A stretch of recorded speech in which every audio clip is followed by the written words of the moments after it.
The sky over the industrial sprawl of Sector 4 looked like a bruise that refused to heal. Layers of heavy, violet smog trapped the heat of the megacity against the ground, creating a suffocating pressure cooker of ozone, unwashed bodies, and despair.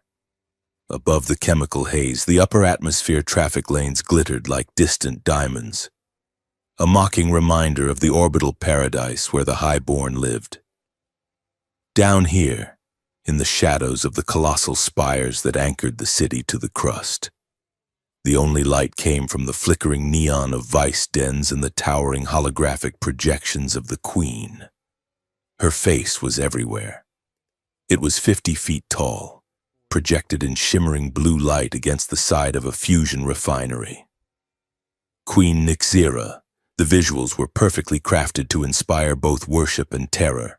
Her skin was smooth as porcelain, her eyes dark voids with rings of crimson fire, and her smile promised a peace that only the submissive would ever taste. Honor and service.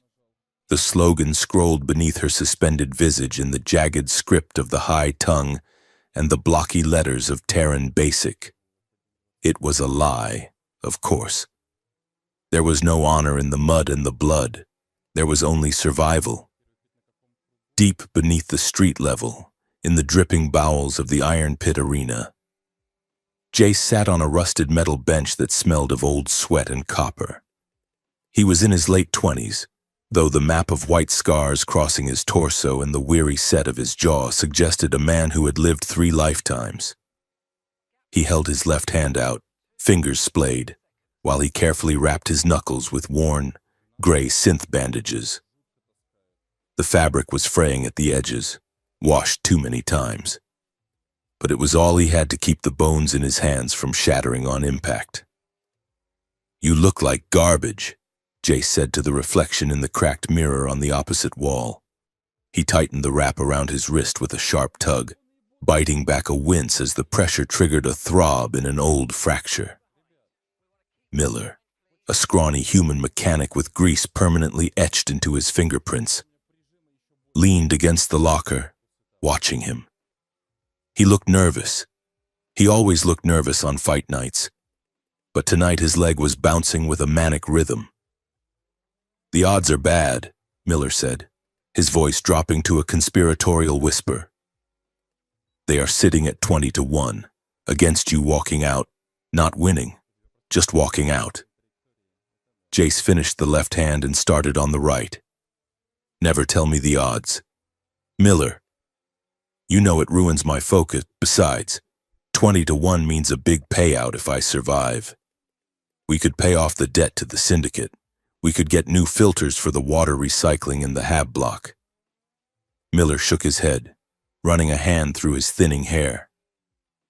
"This is not a normal bout. The promoter, that 4-armed Varkash slime, he put you in the main event slot. Humans do not headline. We are the warm-up act. We are the comedy relief." Jace checked the wrap on his right hand, flexing his fist. The fabric groaned. "I guess I am just that funny." He stood up, the movement rolling through his heavy muscles. He was not the largest fighter in the circuit, but he was dense, built like a compressed spring. He wore only loose trousers made of rough canvas, leaving his feet bare against the cold concrete. Miller grabbed his arm. The mechanic's grip was shaking. "I saw what they are wheeling into the prep room." "Jace, it is a Krell berserker, heavily augmented. I saw energy blades implanted in its forearms. It is not a fight. It is an execution." Jace looked down at his friend's hand, then up to his eyes. He saw the terror there, the reflection of the collective fear of their entire species. Humans were the bottom rung of the galactic ladder, cattle with opposable thumbs. They were branded, tracked, and discarded when they broke. Jace pulled his arm free, but gently. "Then I better move fast." The door to the locker room hissed open, and a security drone floated in. It was a black sphere with a single red optical sensor and a stun prod hanging from its undercarriage. "Subject 734, The drone buzzed, its voice synthetic and devoid of empathy. Proceed to the gate. Delay will result in compliance shocks. Jace winked at Miller. Wish me luck. He stepped out into the corridor, the drone hovering at his shoulder like a vulture waiting for a meal. The hallway was lined with other fighters, aliens of various species, all hard scales and natural weaponry. They looked at him with a mix of pity and hunger. As Jace passed a checkpoint, a scanner swept over his neck, reading the barcode branded into his skin. It beeped a low, dismissive tone, logging him as livestock property of the arena. Above him, through the vents, the roar of the crowd began to bleed down. It sounded like the ocean during a storm, a chaotic crash of noise that vibrated in his teeth. They were screaming for blood, high above the stench of the arena floor, in a private VIP balcony shielded by a one-way energy field. The atmosphere was cool, scented with jasmine and ozone. Queen Nyxera sat in a high-backed chair of dark chrome, one leg crossed over the other. She was incognito today, wearing the sleek, nondescript armor of a high-ranking mercenary captain, her face obscured by a digital veil that blurred her features to anyone who looked too closely. Two members of her elite guard stood in the shadows behind her, silent as statues. They were terrifying warriors, but they were nothing compared to the woman they protected. Nyxera tapped a gloved finger against the armrest. She was bored. The sensation of boredom was a constant companion when one had lived for nearly 1,000 years. She had seen empires rise and burn. She had tasted the blood of kings and paupers. Now, ruling the Dominion required endless hours of trade disputes, harvest quotas, and suppressing rebellions before they even started. She had come to the lower levels hoping to feel something raw, something real. Instead, she had watched 3 hours of clumsy butchery. "This is tedious," she murmured, her voice a melodic contralto that seemed to vibrate the air around her.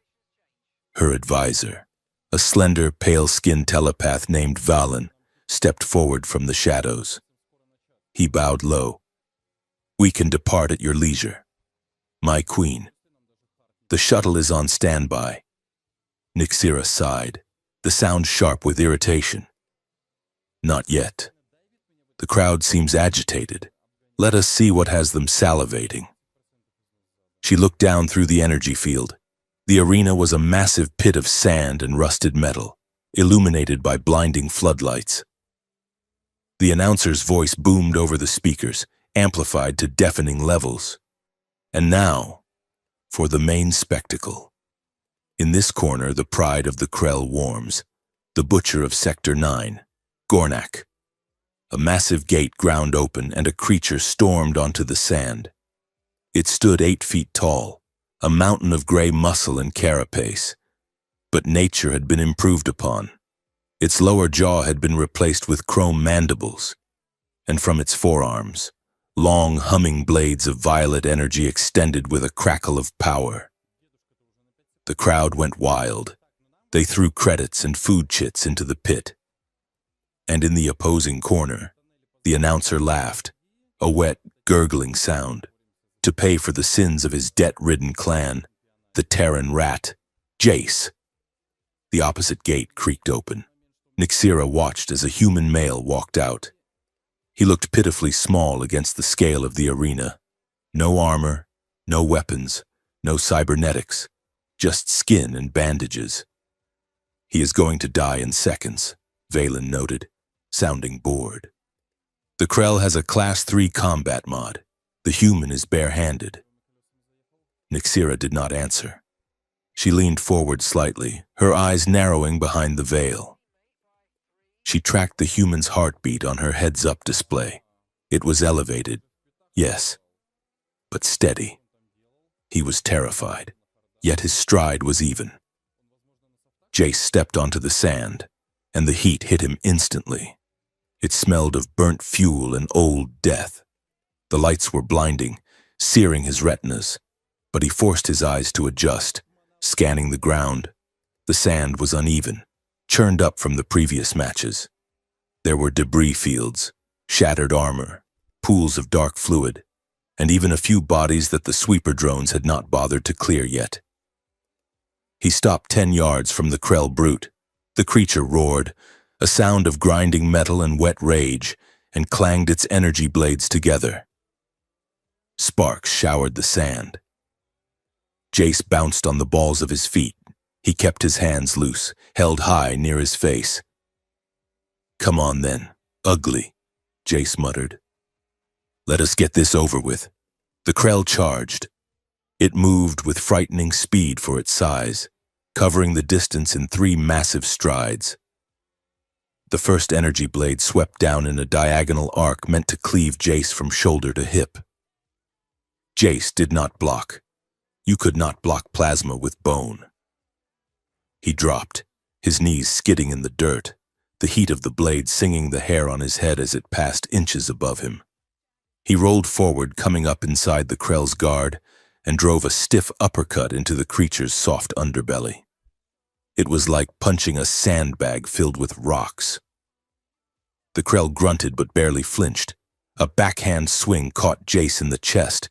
The impact lifted him off his feet and threw him 15 feet backward. He landed hard, tumbling through the dust. The pain was immediate and blinding. He felt a rib crack, a sharp spike of fire in his side. The crowd roared with laughter. Fragile things. An alien noble in the box next to Nixira's shouted, spilling his drink over the railing. "They break so easily." Jace gasped for air, tasting copper. He scrambled to his feet just as the Krell lunged again. He sidestepped, but not fast enough. The second blade grazed his shoulder, searing a line across his deltoid. The smell of his own cooking flesh filled his nose. He retreated, backing toward a pile of debris near the center of the arena. The Krell pursued, confident, swinging its blades in a deadly rhythmic dance. Nixira watched the human stumble. She saw the blood running down his arm. He should have stayed down. Most species would have stayed down and begged for a quick end. But the human kept moving. And as she watched, she realized he was not just retreating. He was leading the brute. Jace ducked under another decapitating swing, his breath coming in ragged gasps. He scrambled over the body of a fallen fighter, a 4-armed reptilian from the prelims. The Krell raised a massive foot to stomp on the corpse as it chased Jace. "Hey!" Jace shouted, his voice cracking. He stopped running. He turned, planting his feet in the shifting sand, placing himself directly between the Krell and the fallen body. He had no reason to protect a corpse. It offered no tactical advantage. Nixira's breath hitched. "Why did you stop?" The Krell swung both blades down in a scissor motion. Jace dropped to his knees, sliding forward into the Krell's personal space again. He grabbed a handful of sand and flung it upward, straight into the Krell's organic eyes. The creature roared in confusion, blindingly swinging its arms. One blade struck the arena wall, carving a trench in the concrete.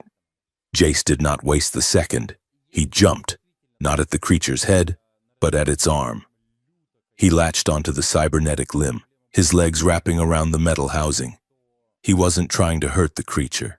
He was tearing at the exposed cabling near the elbow joint. "Get off!"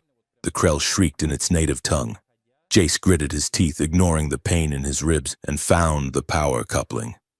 He dug his bandaged fingers in, finding purchase, and pulled with every ounce of hysterical strength he possessed. A thick black cable snapped. A shower of blue sparks exploded from the Krell's arm. The energy blade on that side flickered and died. The feedback loop sent a shockwave through the creature's nervous system. It convulsed, dropping to one knee. Jace released his grip and dropped to the sand. He was panting, his vision swimming. The Krell was stunned, shaking its head, trying to reboot its systems. Jace looked at his bloody hands. He looked at the crowd, who had gone silent. Then he looked at the Krell's remaining active blade. He stepped in. The Krell swung the remaining blade blindly. Jace ducked the swing with a fluidity that seemed impossible for a wounded man, moving like water flowing around a stone. He stepped inside the guard, grabbed the Krell's own wrist, the one with the dead blade, and used the creature's momentum to twist the arm up and behind its back. A sickening crunch echoed through the arena as the elbow joint shattered. The Krell screamed, falling face first into the dirt. Jace did not stop. He leaped onto the creature's back, wrapped his arm around its thick neck, and applied a chokehold. The Krell thrashed, bucking like a wild animal, slamming Jace into the ground, but he refused to let go. His face was a mask of grim determination, his eyes squeezed shut, his muscles locked in rigor. 10 seconds. 20. The Krell went limp. Jace held it for another 5 seconds, just to be sure, then released the hold and rolled onto his back. He lay there for a moment, staring up at the blinding lights, his chest heaving like a bellows. He was alive. Slowly. Painfully. Jace pushed himself up. He stood in the center of the arena. He was bleeding from his shoulder and his mouth. His ribs were likely broken. He stood over a defeated opponent that outweighed him by 400 pounds and was armed with military-grade tech. And he had done it with his bare hands. The crowd was stunned into a confused murmur. This was not the script. The human was supposed to be paced. "Bow," the announcer commanded over the speakers. "Pay respect to the benevolence of the Queen's arena." Jace looked up toward the VIP boxes. He did not know which one held the dignitaries, so he just looked at the highest point. He wiped the blood from his mouth with the back of his hand. He did not bow. He stood straight, spine rigid despite the pain, and stared directly into the blinding glare of the lights. It was a look of pure, distilled defiance. It was a look that said, "I am still here. You cannot break me." Up on the balcony, Nyxera felt a jolt run through her icy veins. It started in her chest and radiated outward, a sensation she had not felt in centuries. It was not just hunger. She was always hungry. This was something else. It was a sudden, sharp fascination. She had watched armies clash and fleets burn. She had watched heroes die begging. But this fragile, short-lived creature, this piece of debris, stood there with the fire of a sun in his eyes. She looked at his hands, bloody, wrapped in rags. She looked at the fallen Krell, a monument to expensive technology, laid low by grit and physics. Nyxera leaned forward, the leather of her armor creaking softly. The boredom that had plagued her for decades evaporated, replaced by a predatory focus that made the air in the box drop 10 degrees. Her advisor, Valen, stepped forward nervously. "My queen? Shall I order the disposal drones?" Nyxera ignored him. She licked her lips, her eyes tracing the line of Jace's jaw, the way he held himself against the pain. She admired the stubbornness of his heart, beating a frantic rhythm against his bruised ribs. Alien vampire queen saw the human fight bare-handed. She whispered to herself, the absurdity of the moment curling her lips into a smile. She paused, watching Jace refuse to kneel even as the security drones buzzed around him, and whispered, "I want him." Valen blinked, his telepathic composure slipping. "I beg your pardon. My queen? You want him dead?" "No," Nyxera said, her voice dropping to a terrifyingly soft register. "I want him alive, here, now." She stood up, her cape flowing around her like liquid shadow. "Tell the arena master to transfer the human to royal custody immediately. If he objects, burn this entire structure to the ground with him inside it." Valen went pale. "At once, Your Majesty." Down in the pit, the drones descended. Jace tensed, raising his fists again, ready to fight the machines. Stand down, subject, the drone buzzed. You are to be processed. Processed. That was code for executed or sold to a meat factory. Jace let his hands drop. There was no fighting gravity. Two large guards, armored insectoids with stun batons, marched out and grabbed him by the arms. They did not handle him gently. They dragged him toward the exit gate, his bare feet leaving trails in the sand. Hey! Watch the merchandise, Jace rasped, forcing a grin that didn't reach his eyes. I am worth money now. I just won the main event. Where is my purse? One of the guards slammed the butt of a baton into his stomach. Jace doubled over, wheezing, but he forced a laugh as he was hauled back into the darkness of the tunnels. Tough crowd, he gasped. Terror was clawing at his throat. He knew what happened to humans who caused upsets. They disappeared. He thought of Miller. He hoped Miller had bet the long odds. At least one of them would get something out of this. The transition was a blur of pain and disorientation. He was shoved into a decontamination shower, stripped of his ragged pants, and scrubbed with harsh chemical foam that stung his open wounds. He was thrown into a gray jumpsuit that was too tight in the shoulders. Then he was marched not to the cells but to a pristine docking bay. A shuttle sat there. It was not a prisoner transport. It was a sleek, silver dart of a ship, pulsing with gravitic engines. The royal crest was emblazoned on the side. Jace stopped, digging his heels in. Wait. Where are we going? This isn't the processing center. Move! The guard growled, shoving him up the ramp. The airlock hissed shut behind him, sealing with a sound like a tomb closing. Jace was alone in a holding cell that looked more like a luxury waiting room, though the force field across the door was very real. He slumped against the wall, sliding down until he hit the floor. He pressed the heels of his hands into his eyes. Okay. Jace, he whispered, think. Why the royal shuttle? Maybe they want to dissect a winner, see what makes us tick. The shuttle engines engaged, a hum that vibrated through his bones. He felt the lurch of takeoff, the G-forces pressing him into the floor. They were ascending fast. Cut to the interior of the royal flagship, the Eclipse. Nyxera strode down the corridor of her personal sanctum.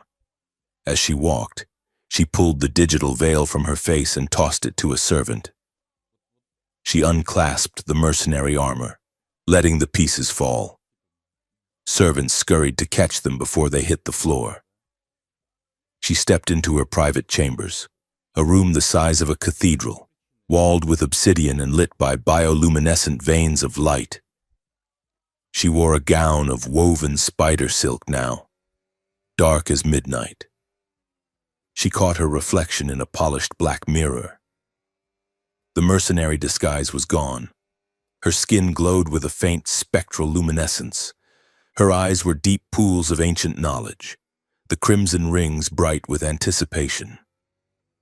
When she smiled, her fangs extended slightly, sharp and white. It was a face that had launched 1,000 wars. It was terrifying. It was mesmerizing. She tapped a console, bringing up the live feed from the shuttle's holding cell. She watched Jace sitting on the floor, looking small and confused. I want to know everything about him. Nyxera commanded the room at large, where he was born, who he owes money to, what he eats, what he fears. Valen, standing by the door, nodded. The intelligence dossier is compiling now. My queen. His name is Jace. He is a debt slave. 3rd class. Nyxera touched the screen, her finger tracing over Jace's image. Not anymore, she said softly. On the shuttle. Jace pulled himself up to the single viewport. The thick glass was polarized, but he could see outside. The sprawling megacity was shrinking below them, turning into a grid of light and smog. They broke the cloud layer, and the stars exploded into view. And then he saw it, Hanging in orbit above the planet was the palace ship. It was not just a vessel, it was a floating continent of Gothic spires and gun batteries, eclipsing the sun. It was the seat of the Queen's power, a place where no human ever went unless they were serving food or being served as food. The shuttle was banking toward the massive hangar bays that glowed with blue landing lights. Jace stared at the Leviathan structure, his mouth going dry. The adrenaline of the fight was gone, replaced by a cold, sinking dread that settled in the pit of his stomach. He rested his forehead against the cold glass. "What the hell did I get myself into?" he muttered. The airlock cycled with a heavy, pressurized hiss that popped Jace's ears. He stepped out of the shuttle and into a silence so profound it felt heavy, pressing against his eardrums like deep water. He had expected a prison block. He had expected the sterile white tiles of a laboratory or the rusted grating of a holding pen. Instead, he stepped onto a floor of polished obsidian that seemed to stretch into infinity, reflecting the vaulted ceiling high above where bioluminescent veins pulsed with a soft, rhythmic blue light. It looked less like a military flagship and more like the inside of a living, breathing organism that happened to be made of stone and starlight. Two elite guards, towering figures in matte black armor that swallowed the light, flanked him immediately. They did not speak. They simply gestured with their rifles, sleek, nasty-looking energy weapons, down the long corridor. Jace walked. He was barefoot, still wearing the gray jumpsuit from the shuttle, and the cold stone leached the heat from his soles. "So," Jace said, his voice echoing too loudly in the cavernous hall. "I assume the dungeon is down the hall to the left? Or do you guys do the whole oubliette thing?" The guards did not twitch. Floating drones shaped like teardrops of liquid chrome drifted silently alongside them at eye level. Their optical sensors rotated, tracking his every movement, scanning his pupil dilation, the sweat on his neck, the way his hands curled into fists at his sides. "Tough room," Jace muttered to himself. He tried to keep his stride loose, imitating the swagger he used when entering the arena, but his heart was hammering against his ribs like a trapped bird. He had spent his life in the mud and the smog, looking up at this palace ship with a mix of hatred and awe. Being inside it felt like walking into the belly of a god that had not yet decided if it was hungry. Servants, tall and willowy aliens with skin like shimmer silk, paused in their tasks to bow low as the procession passed. They did not look at Jace.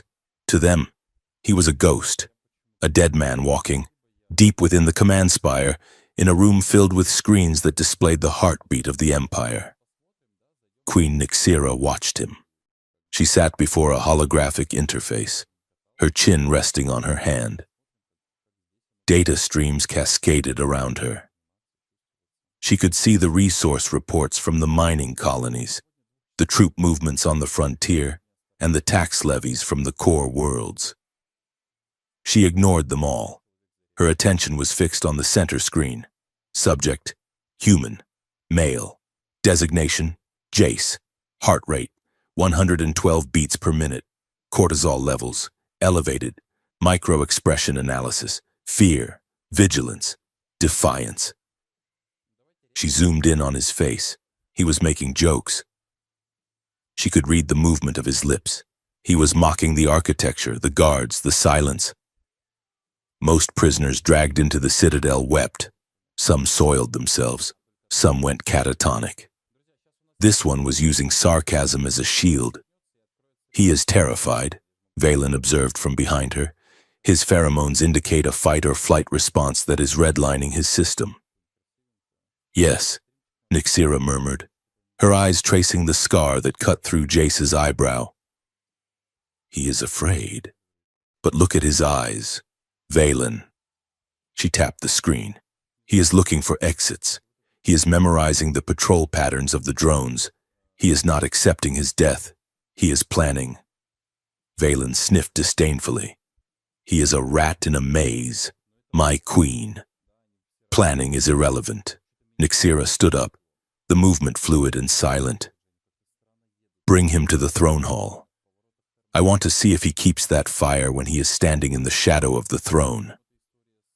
The doors to the throne hall did not open. They dissolved.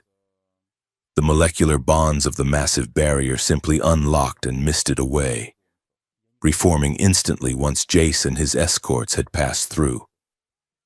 The room beyond was an assault on the senses.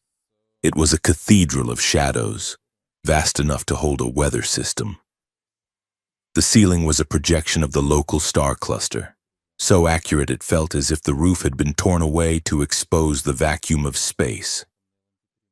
At the far end, raised on a dais of suspended gravity platforms, sat the Twilight Throne. It was empty. Jay stopped in the center of the room, feeling exposed. The guards fell back, leaving him alone in the spotlight of a single pale beam that shone down from the darkness above. "Hello?" Jace called out. "If this is the part where you feed me to a pet rancor, can we get on with it?" I skipped lunch. Movement flickered in the periphery. It was not from the throne, but from the shadows of the colonnade to his right. Nyxera emerged. She was not wearing the crown or the heavy ceremonial robes he had seen on the propaganda hollows. She wore a fitted tunic of dark weave that absorbed the light and trousers that allowed for silent movement. She looked less like a queen and more like an assassin. She moved with a sensual, predatory grace, her steps making no sound on the floor. She circled him, keeping her distance, like a wolf investigating a trap. Jace turned to face her, his muscles tensing. He instinctively started to bow, a clumsy, half-remembered motion he had seen in bad movies, but he stopped when he realized she was already behind him. "Do not," she said. Her voice was right at his ear, cool and melodic. "It does not suit you." Jace spun around, stepping back. She was taller than him, alien and impossibly beautiful. Her skin held that faint inner luminosity, and her eyes were voids with rings of burning crimson. Up close, the sheer presence of her was overwhelming. It was a physical pressure, a static charge that made the hair on his arm stand up. "I was just trying to be polite," Jace said, his voice tight. "My mother raised me right before the Empire starved her." Nyxera ignored the jab. She stepped closer, her eyes dropping to his hands. "Give me your hand," she ordered. It was not a question. Jace hesitated, then slowly held out his right hand. It was swollen, the knuckles bruised purple and black. Nyxera reached out. Her fingers were cool, dry, and smooth as glass. She took his hand, her touch surprisingly gentle. She ran her thumb over his third knuckle. Fractured, she noted. A spiral fracture, likely from the impact with the Krell's chassis. And here, she touched his wrist. "Old breaks. Poorly set. You fight with broken tools." "They get the job done," Jace said, trying to pull his hand back. She held it fast.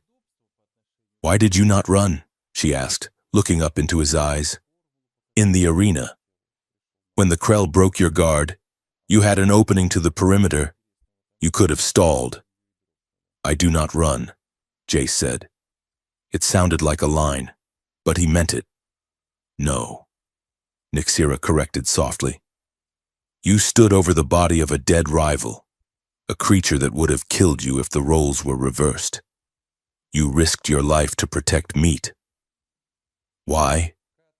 Jace finally pulled his hand free. He rubbed the wrist, looking away.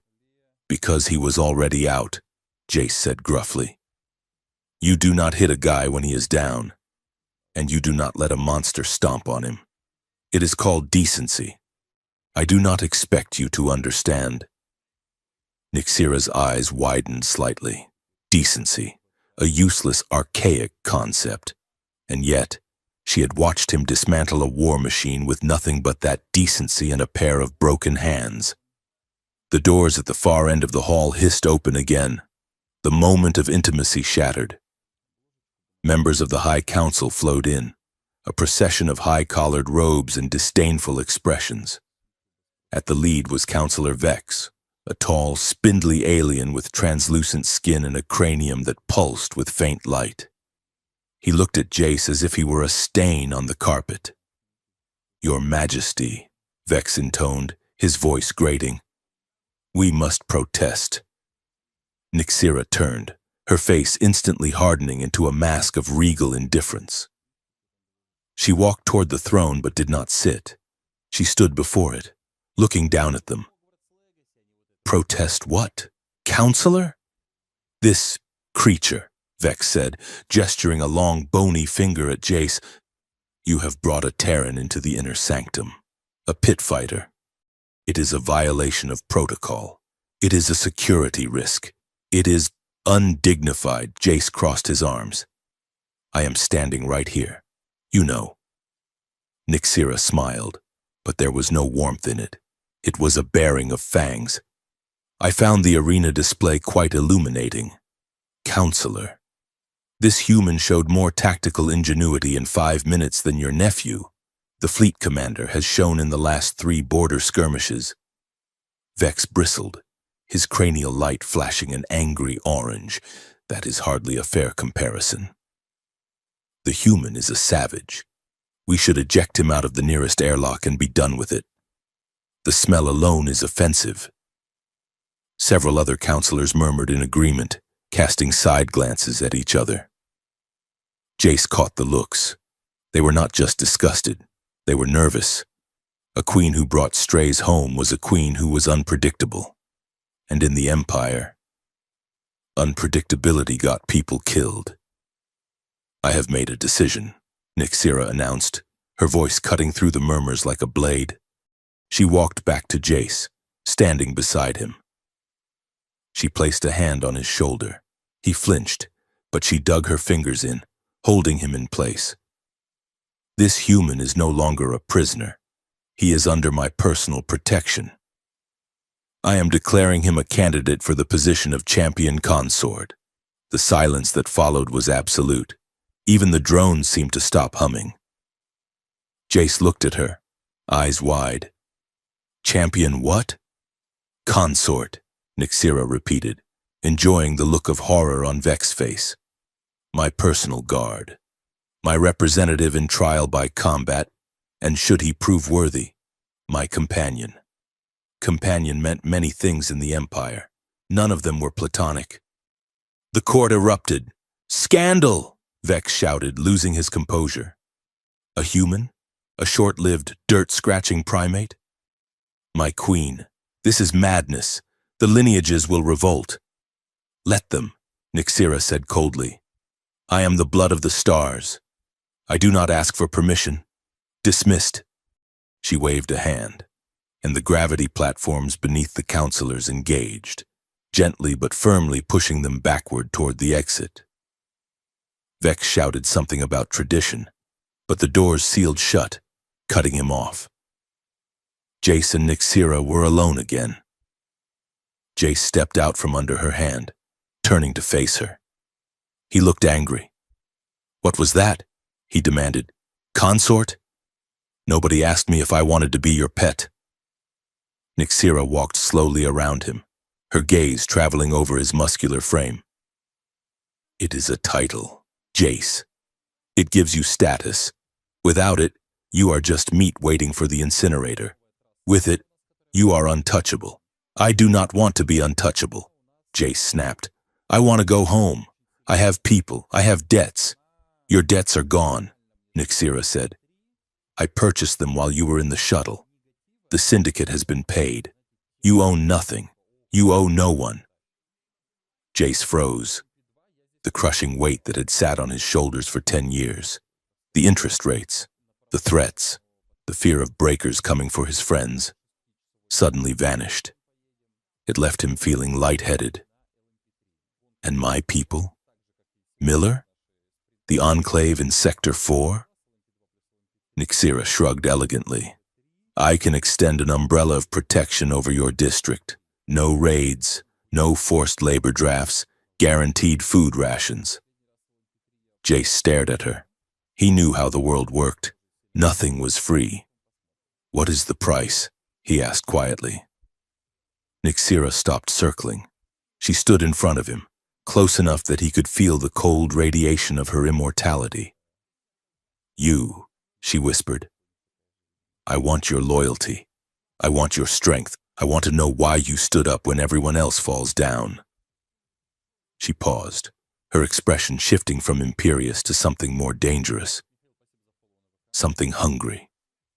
But a verbal contract means nothing to my kind. We bind in blood. Jace swallowed hard. A blood bond. He had heard the stories. It was how the vampire elite controlled their thralls. It turned men into mindless puppets. I am not becoming a thrall, Jace said, backing away. I will not be a slave in a fancy collar. It is not thralldom, Nixira said, her voice turning silky. It is a link, a partial bond. You keep your mind, you keep your will. But we will be connected. I will know if you betray me, and you will know that I keep my word regarding your people. She held out her hand again. Service for safety. Jace, you fight for me. I protect them. That is the trade. Jace looked at her hand. He thought of Miller's shaking hands. He thought of the kids in the enclave playing in the toxic runoff because the water filters were broken. He thought of the Krell blade swinging at his head. He had spent his whole life fighting for scraps. This was a chance to fight for something real. Guarantee it, Jace said hoarsely. If I die, the protection stands for 50 years. Nixira smiled, a small, genuine expression of surprise. You negotiate well for a brute. Agreed. 50 years. She stepped in close. The air between them thickened. The scent of her was intoxicating, like night-blooming flowers and ozone and something metallic, like blood on a hot stone. Tilt your head, she commanded softly. Jace's heart hammered a frantic rhythm against his ribs. Every instinct screamed at him to run, to strike, to get away from the predator. But he forced his feet to stay planted. He tilted his chin up, exposing the vulnerable line of his throat. Nixira leaned in. He felt the cold whisper of her breath against his skin. He closed his eyes, his hands clenching into fists at his sides. He felt the tips of her breasts brush against his chest. The contact electric. She hesitated. For a second, the immortal queen paused. She was used to taking. She was used to screaming victims or willing sycophants. She was not used to this. A man standing in his terror, offering himself not out of submission, but out of a calculated sacrifice. She placed her hands on his shoulders to steady herself. Then, she opened her mouth and sank her fangs into the junction of his neck and shoulder. It was not a savage tear. It was a surgical slide. Jace gasped, his back arching involuntarily. He expected pain. He expected the burning agony of being eaten. Instead, a rush of golden heat exploded outward from the bite. It flooded his nervous system, a tidal wave of endorphins and adrenaline that made his knees buckle. It was dizzying, terrifyingly intimate. It felt like falling and flying at the same time. He reached out blindly, gripping her forearms to keep from collapsing. The barrier between their minds thinned. Jace felt a sudden cold vacuum. He felt the crushing weight of 1,000 years of silence. He felt a loneliness so profound it made him want to weep. He felt her boredom, her cynicism, and beneath it all a small, curled-up fear that she was becoming a monster. Nixira gasped against his skin. She tasted him. She tasted the copper tang of his blood, but also the flavor of his soul. She tasted a stubborn, jagged rock of loyalty. She tasted the buried shame of a man who thought he was worth less than the debt he owed. She tasted a secret, burning longing to be seen, to be known. It was overwhelming. Nyxera pulled away with a sharp intake of breath. The connection snapped, leaving them both reeling. Jace stumbled back, his hand flying to his neck. There were 2 small puncture wounds, already closing, sealing with a drop of bioluminescent saliva. He was breathing hard, his pupils blown wide. Nyxera stood trembling, her eyes wide, the crimson rings blazing. She wiped her mouth with the back of her hand. She looked shaken, her composure cracked. Jace leaned against a pillar, trying to get his legs to work. He looked at her, and for a second he didn't see the queen. He saw the loneliness he had felt through the bond. Well, he wheezed, rubbing his neck, for a contract signing. That was a little intense. Usually, we just use a thumbprint. Nyxera blinked, the sound of his voice grounding her. She let out a short, breathy laugh that seemed to surprise her. Her lips curled in reluctant amusement. "You talk too much, Terran," she said, but her voice lacked its usual bite. She turned away, hiding her face. The bond had given her something else, too, a flash of memory. She had seen a girl with Jace's eyes, screaming as a building collapsed. She had seen a younger Jace, weeping in the dust, swearing he would never be weak again. It made her chest ache. She hated it. "Go to your quarters," she ordered, waving a hand toward a side door. "The servants will show you. Rest. You will need your strength." Jace pushed himself off the pillar. He looked at her one last time, a strange, confused heat still simmering in his blood.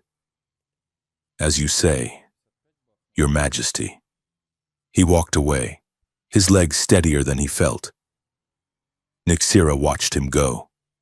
She touched her own lips, tasting the ghost of his pulse. Night on the Citadel was artificial.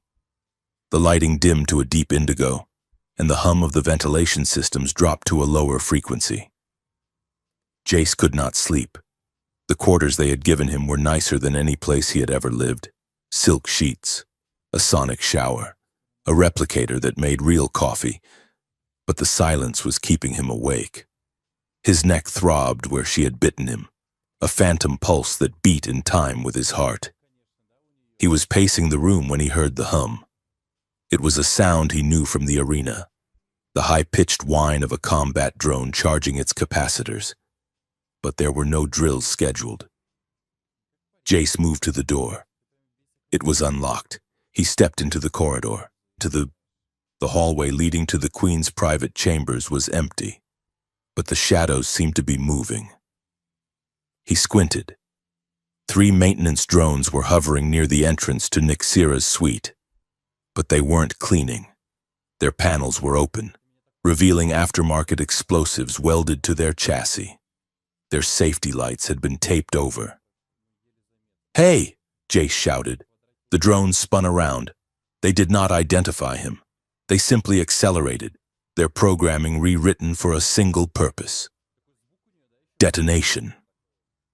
2 of them shot toward the Queen's door. The third turned toward Jace. Jace did not think. The bond, faint as it was, flared in his mind. He felt a sudden spike of alarm from Nyxera inside the room. He sprinted. He hit the first drone mid-air, tackling it with his shoulder. The impact knocked the breath out of him, but he drove it into the wall.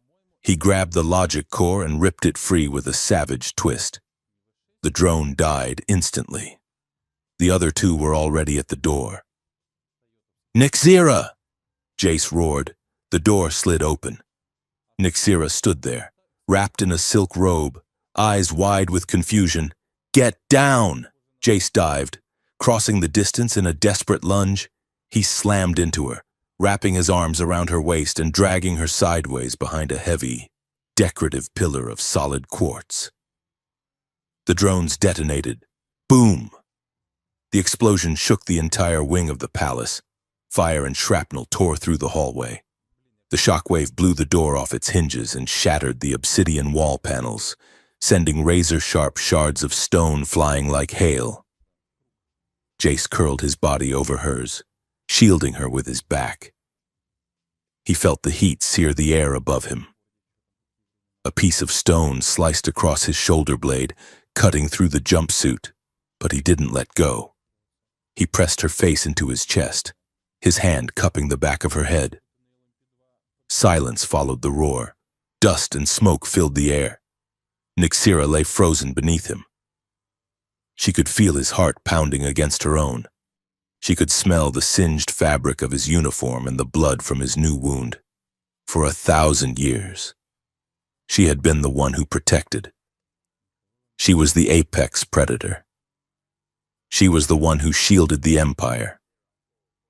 No one had ever covered her body with their own. No one had ever thought she needed saving. The fear that gripped her was cold and sharp. It wasn't fear of the bomb. It was fear that the warm, heavy weight pressing her into the floor might stop breathing. "Jace," she whispered, her voice trembling. Jace coughed, the sound wet and hacking. He lifted his head, shaking dust from his hair. He looked down at her, his face streaked with soot. "You okay?" he rasped. Nyxera stared at him. He was bleeding again. For her. "Yes," she said, her voice barely audible. "Get off me." Jace rolled off, groaning as his back hit the floor. He sat up, checking his limbs, still attached. Good. Security alarms began to wail. Elite guards came swarming down the corridor, weapons raised, shouting orders. Nyxera stood up.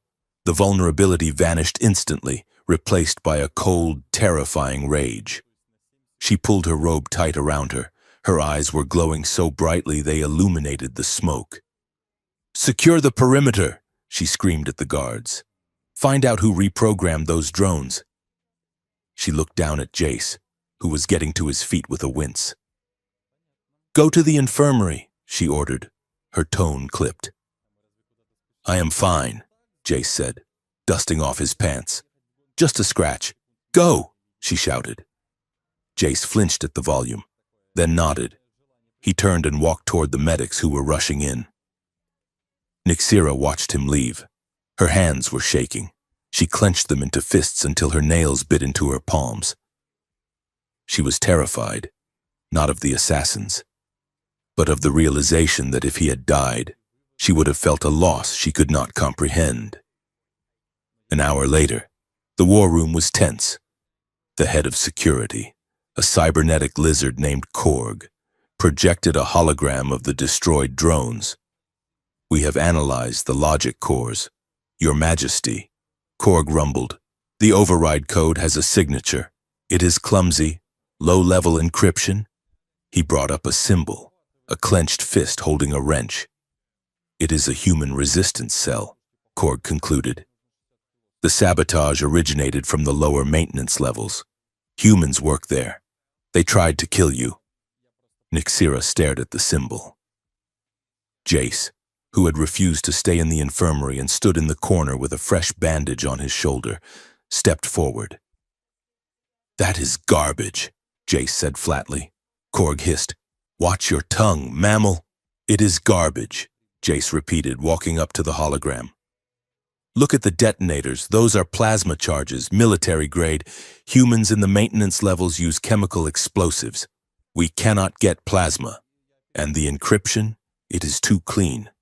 It looks like someone trying to write code like a human thinks they write code. It is a frame-up." Korg turned to Nyxera. "He is lying to protect his own kind." Nyxera looked at the hologram. Then she looked at Jace. She remembered the bond.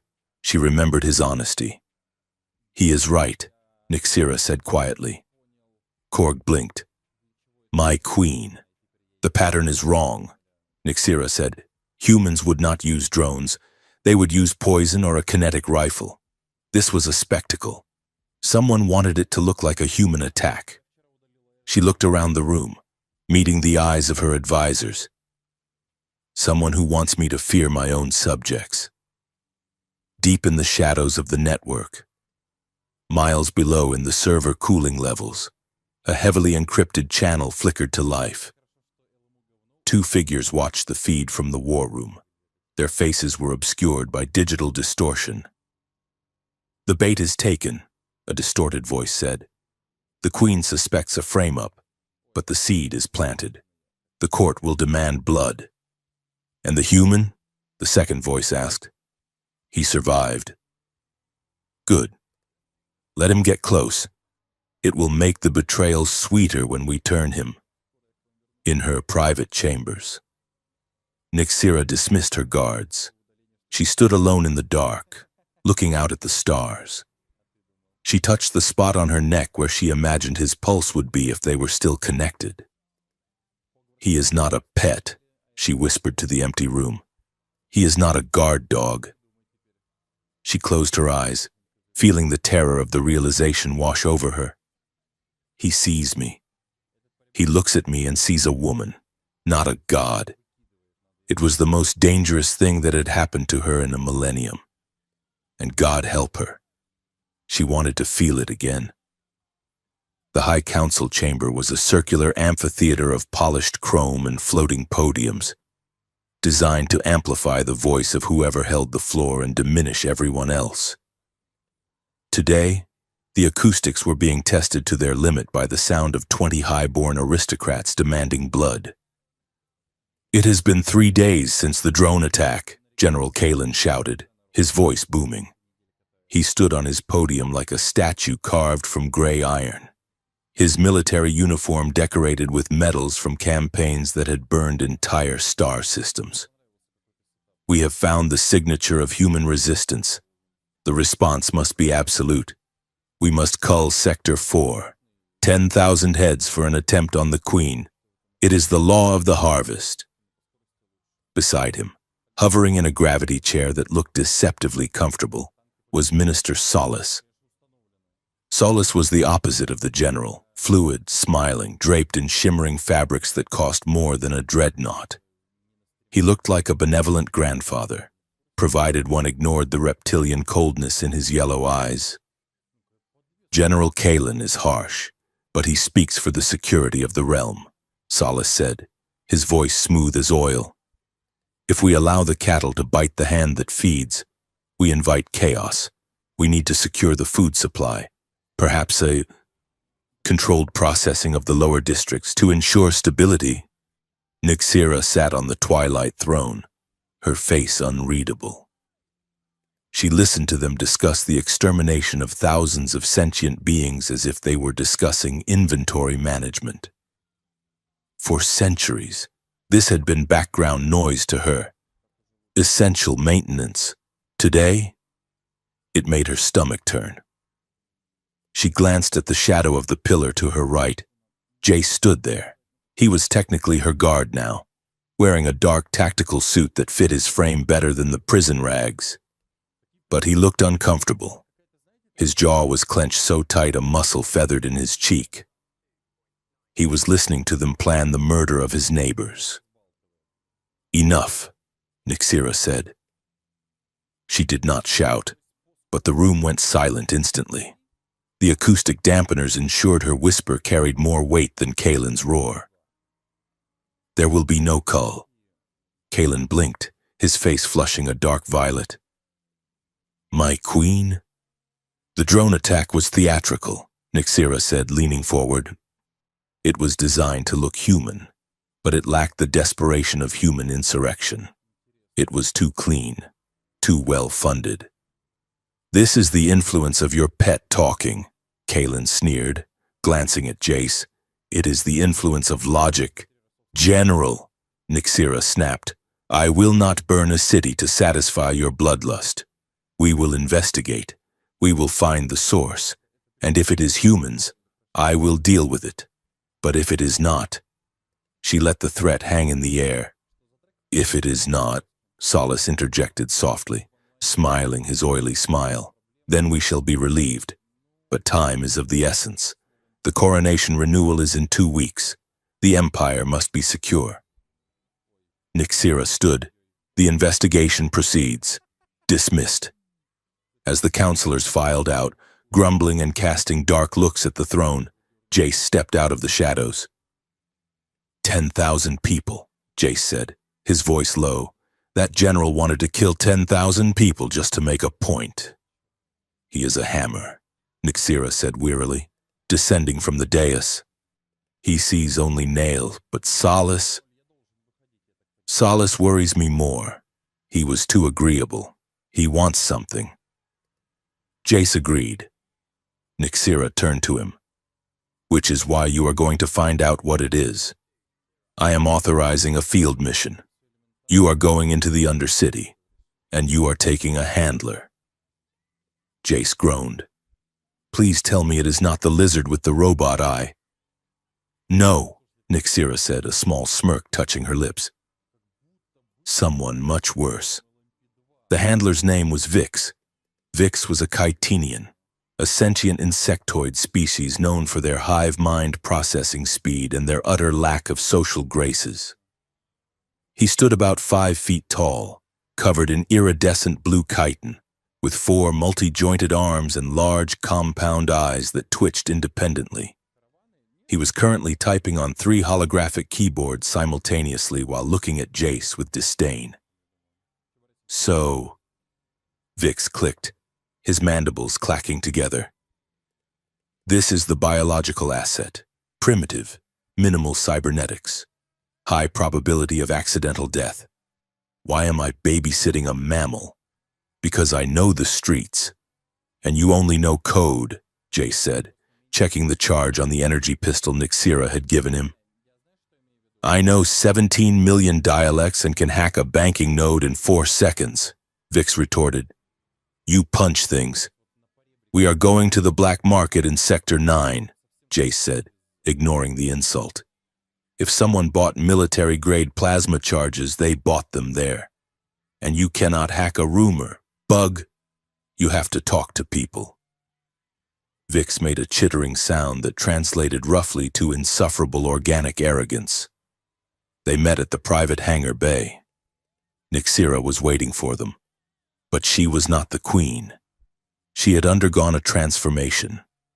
The glowing, ethereal quality of her skin was dampened by a suppression collar disguised as a choker. Her terrifying eyes were masked by contact lenses that made them look a dull, muddy brown. She wore battered leather armor, a heavy cowl, and carried a scuffed pulse rifle. She looked like a high-end mercenary who had seen better days. You are not coming, Jace said immediately. I am coming, Nixira said, her voice altered to sound raspy and rough. It is dangerous, Jace argued. It is dirty. It smells like sulfur and desperation. You will hate it. I have ruled this city for 800 years.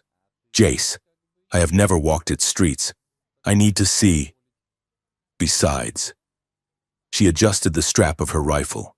If Solace is plotting a coup, I need to know who his suppliers are. Call me Mara. Jace looked at Vix. Vix shrugged all 4 shoulders. She outranks us, mammal. Get in the shuttle. Sector 9 was a sensory assault. It was a subterranean labyrinth of piping, steam vents, and neon signs that sputtered in the heavy gloom. The air tasted of recycled air and fried protein paste. Jace moved through the crowd with a fluidity that Nixira envied. He knew exactly where to step to avoid the pools of toxic sludge. He knew how to hold his shoulders to signal I am not a victim without signaling I am a threat. Nixira, Mara, felt clumsy. The sensory input was overwhelming.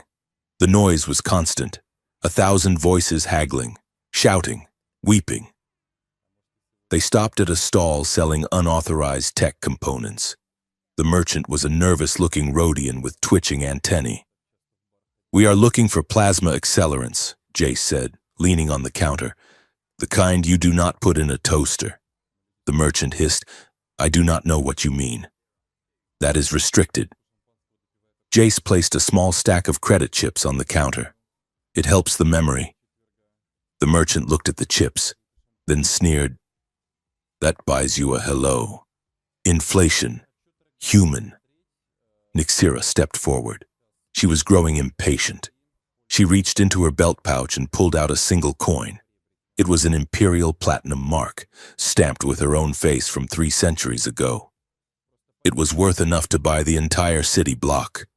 "Tell him what he wants to know," she commanded, dropping the coin on the counter. The merchant's eyes bulged. He stared at the coin. He stared at her. Then he looked around at the shadowy figures loitering nearby. "Lady," the merchant whispered, "are you insane? You just flashed a royal mark in the pit. You just rang the dinner bell." Jace snatched the coin back instantly, shoving it into his pocket. He grabbed Nixira's arm and pulled her back. "My friend is an idiot," Jace said loudly to the gathering crowd. "She stole it from her daddy. It is a fake. Just chocolate inside. Come on. Mara." He dragged her into an alleyway, Vix skittering behind them. "What was that?" Jace hissed, pinning her against the wall. "You cannot pay with a platinum mark down here. You might as well paint a target on your forehead." "It is legal tender," Nixira protested, though she felt the heat of embarrassment rising. "It is a death sentence." Jace ran a hand through his hair. "You have no idea how money works, do you? You have never bought a loaf of bread in your life. I have logistics ministers for that," she snapped. Jace shook his head, half amused, half terrified. "Okay, new rule. You do not touch the money. You just look scary. Can you do that?" Nixira glared at him. "I can execute you with a thought. That is the spirit," Jace said. "Keep that energy." Vix tapped Jace's leg with a claw. "While you two were reenacting a domestic dispute, I scanned the merchant's local network. He did not sell the plasma, but he has a shipping manifest for a buyer who did. A transport left yesterday for the Cygnus Red Dwarf system." "Derelict station?" Jace asked. "Abandoned research facility," Vix corrected. "Hidden in the corona. High radiation. Perfect for hiding things you do not want the Queen to see." Nixira's expression darkened. "That facility was decommissioned 50 years ago, by my order. Then someone," Jace said, checking his weapon, ignored the memo. "The research facility orbited the red dwarf star like a bleached skeleton. It was a jagged collection of modules and solar sails, bathed in the bloody light of the dying sun. They docked the shuttle manually to avoid triggering automated defenses. The interior of the station was freezing. Frost coated the walls, and floating particles of dust caught the beams of their flashlights. It was quiet. Too quiet. Jace took point, moving silently. Nixira followed, her senses extended. She could smell old blood and ozone. They reached the central laboratory, a massive spherical chamber dominating the station's core. "What is that?" Jace whispered. In the center of the room stood a machine that looked like a nightmare. It was a towering spire of black crystal and gold circuitry, surrounded by hundreds of pods. The pods were human-sized. Nixira walked toward it, her breath catching in her throat. She recognized the design. It was ancient, pre-Empire. "It is a siphon array," she whispered, horror coloring her tone. Vix skittered over to a console and jacked in. Oh, this is bad. This is very bad. Talk to me, Bug," Jace said, watching the shadows. "It is a battery charger," Vix said, his voice trembling. "But it does not use electricity. It extracts bioetheric energy, life force. It drains the subject dry and stores the energy in these crystals." Nixira reached out and touched the cold glass of an empty pod. "This technology is forbidden. It is the dark art of the first lineage. Only someone with royal blood access codes could even build this." Solace, she realized. He is not just a minister. He is a distant cousin of the bloodline. He has the genetic markers. He is going to harvest people? Jace asked, disgust curling his lip. Not just people, Vic said, reading the stream. The efficiency ratings are tweaked. Humans, lesser aliens, anyone without noble blood. He plans to industrialize the feeding process. No more hunting. No more politics, just farming. Nixira felt a wave of nausea. She had fed on humans, yes, she was a predator, but she had laws. She had limits. The Pact of Shadows forbade mass slaughter. It forbade treating sentience as mere cattle. This was an abomination. She had believed her rule kept the galaxy from this exact horror, and all this time, her own council had been building it under her nose. I will kill him, Nixira whispered, and the temperature in the room dropped 10 degrees. I will tear the spine from his back. Alert, Vix chirped. Proximity sensors triggered. We have company.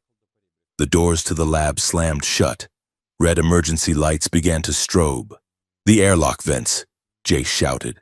The hiss of escaping air drowned him out. The atmospheric recyclers had been reversed. The room was venting into space. They know we are here, Nixira shouted. Vic scrambled at the console. They have locked the main exits. I cannot override the hard seal. There. Jace pointed to a small maintenance hatch near the floor. Service crawl space, go! He shoved Vix toward the hatch. The insectoid squeezed through. Nixira followed.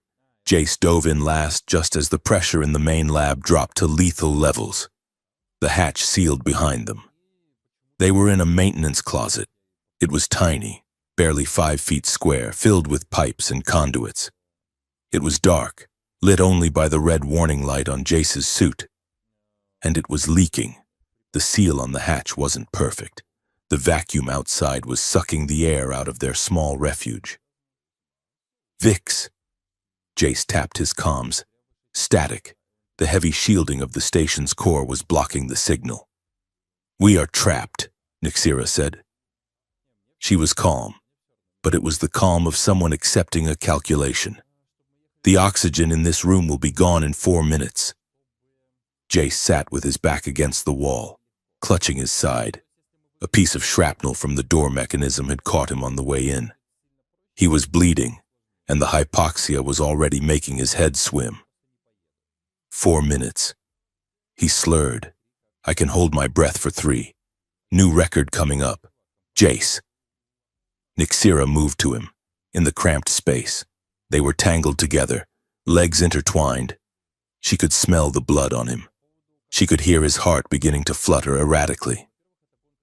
You are wounded, she said. The blood loss accelerates the oxygen deprivation. You will be dead in 2 minutes. Jace laughed, a wheezing sound. You really know how to cheer a guy up. Mara. Nixira looked at him. She looked at the defiant tilt of his chin, even as his eyes began to lose focus. She made a choice. There is a way, she said softly. Jace looked at her. Another secret exit? No. Me. She leaned closer, her hand cupping his jaw. My blood is oxygenated by a different chemical process. It is highly concentrated. If I share it with you deeper than before, it will sustain your cells.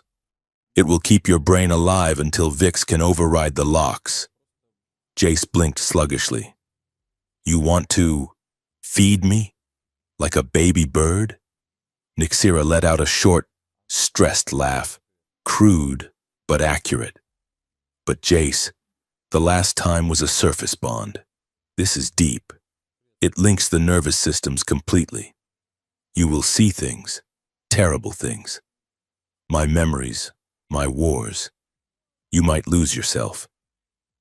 Jace tried to focus on her face. Her disguise was failing in the low power. Her eyes were flashing crimson again. Is this your way of asking for a second date? He whispered. Nixira smiled, and this time it reached her eyes. A sad, terrified smile. It is my way of asking you not to die, she said. Jace reached up and placed his hand over hers on his face. I will take the risk, he said. I trust you more than I trust vacuum. The words hit her harder than a physical blow. Trust, a weapon she had no defense against. Nyxera leaned in. This was not a bite on the neck. She pressed her mouth to his. She bit her own lip. And as they kissed, the blood flowed between them. The world exploded, and it was not sexual, though it was more intimate than any act of love Jace had ever known. It was a tidal wave. He was suddenly drowning in her. He saw the birth of stars. He saw the day she took the throne. Her hands shaking as she held the scepter. He felt the cold, crushing weight of 800 years of solitude. He felt the faces of everyone she had ever loved and lost. A graveyard of ghosts that she carried in her heart. He felt her guilt, a black tar-like substance that coated everything. I am a monster, her inner voice screamed. I am a parasite, and she was drowning in him. She felt the grit of the arena sand. She felt the hunger in his belly that never quite went away. She felt the fierce, burning love he had for his people, a protective instinct that made him throw himself at giants. And beneath it all, she felt his self-loathing. I am nothing without the fight, his voice echoed. I am just a weapon to be pointed. No, Nyxera thought, pushing the thought into his mind. You are the shield. No. Jace pushed back. You are not a monster. You are lonely. They clung to each other in the dark, gasping, their souls tangled like roots in the dark earth. The physical world fell away. There was only the bond, a golden cord of light that tied them together, anchoring them against the void. Jace felt the oxygen flooding his system, carried by her essence. It burned like fire, but it kept the darkness at bay. He held her tighter, burying his hands in her hair. She gripped his tactical vest, burying her face in his neck. For a moment, they were not queen and subject. They were just two terrified things finding the only warmth in the universe. The door hissed. Light flooded the closet. Atmosphere restored, Vix announced, standing in the doorway with a welding torch. I had to bypass the... Oh. Vix stopped. Jace and Nyxera broke apart, breathless, eyes wide and dilated. They were tangled together in a heap of limbs. Jace's mouth was stained with a trace of glowing blue blood. Nyxera looked like she had just been electrocuted. Am I interrupting? Vix asked, his compound eyes twitching. Biology is so messy. Nyxera scrambled back, smoothing her hair. Her composure was shattered. She looked at Jace, and she knew he could still feel her embarrassment echoing in his chest. We were conserving oxygen, she stammered, her voice cracking. Efficient, Vix noted dryly. The airlock is open. We should leave before the station self-destructs. I triggered that. By the way, 30 seconds. Run! Jace yelled. They scrambled out of the closet, sprinting down the corridor as the station began to shudder. They dove into the shuttle just as the docking clamps released. As they blasted away, the research station detonated behind them, a silent blossom of fire against the red sun. The flight back to the Citadel was quiet. Jace sat in the co-pilot seat, staring at the stars. He could feel Nyxera in the back. He didn't need to look. He could feel a low hum in the base of his skull that told him exactly where she was. He could feel that she was cold. He adjusted the environmental controls to raise the temperature. In the back, Nyxera felt the warmth kick in. She knew he had done it. She felt a wash of gratitude from him, mixed with a lingering confusion. Vix sat between them, plugging a data drive into the ship's computer. I downloaded the encrypted files from the array before I fried the system, Vix said, breaking the silence. You are going to want to see this. Nixira stood up and walked to the console. She stood close to Jace. His hand brushed hers, and a spark of awareness jumped between them. They did not pull away. "What is it?" Nixira asked. "The coronation renewal," Vix said, bringing up a schematic.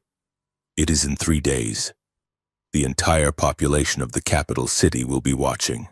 The plan is a false flag," Jace said, reading the data. "Look here. They have hired mercenaries to stage an assassination attempt on you during the ceremony, using human weapons." Nixira whispered.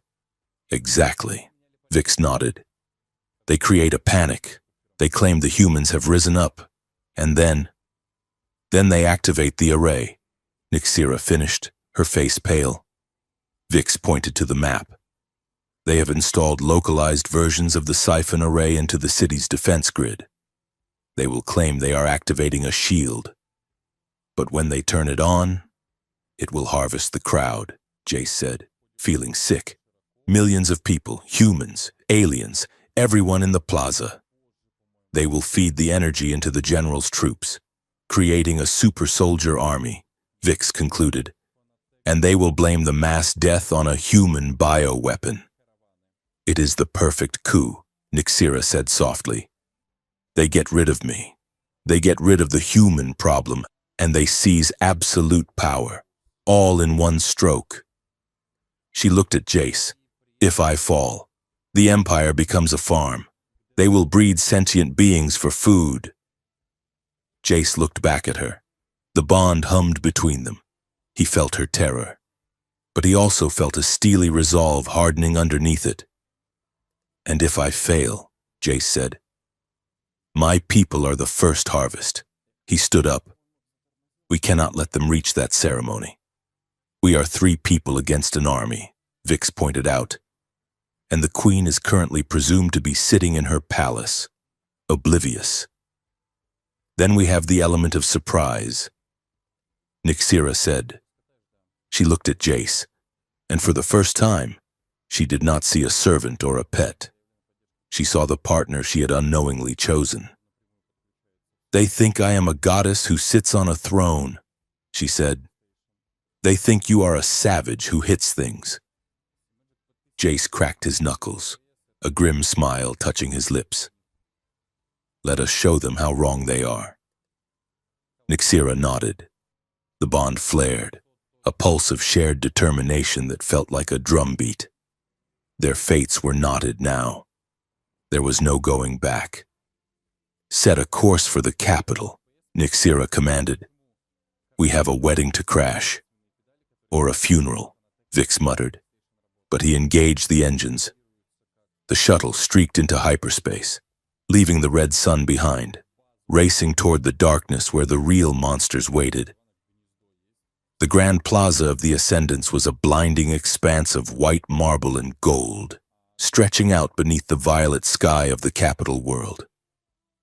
It was designed to make individuals feel small, and today, filled with 2 million citizens and surrounded by hovering media drones, it felt like the mouth of a very large, very hungry beast. Queen Nixira stood on the apex dais, a floating platform suspended 50 feet above the crowd. She wore the ceremonial armor of the first lineage, a suit of intricate filigreed plasteel that was as much art as it was protection. A heavy velvet cape cascaded from her shoulders, pooling on the floor behind her. She looked magnificent. She looked invincible. She felt like she was standing in the center of a targeting reticle. Jace stood 3 steps behind her and to the left, dressed in the full dress uniform of the Royal Guard.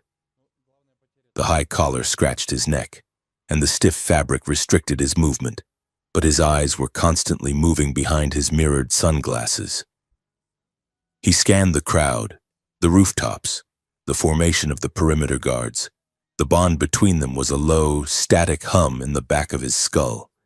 He could feel Nixira's tension. It tasted like cold iron.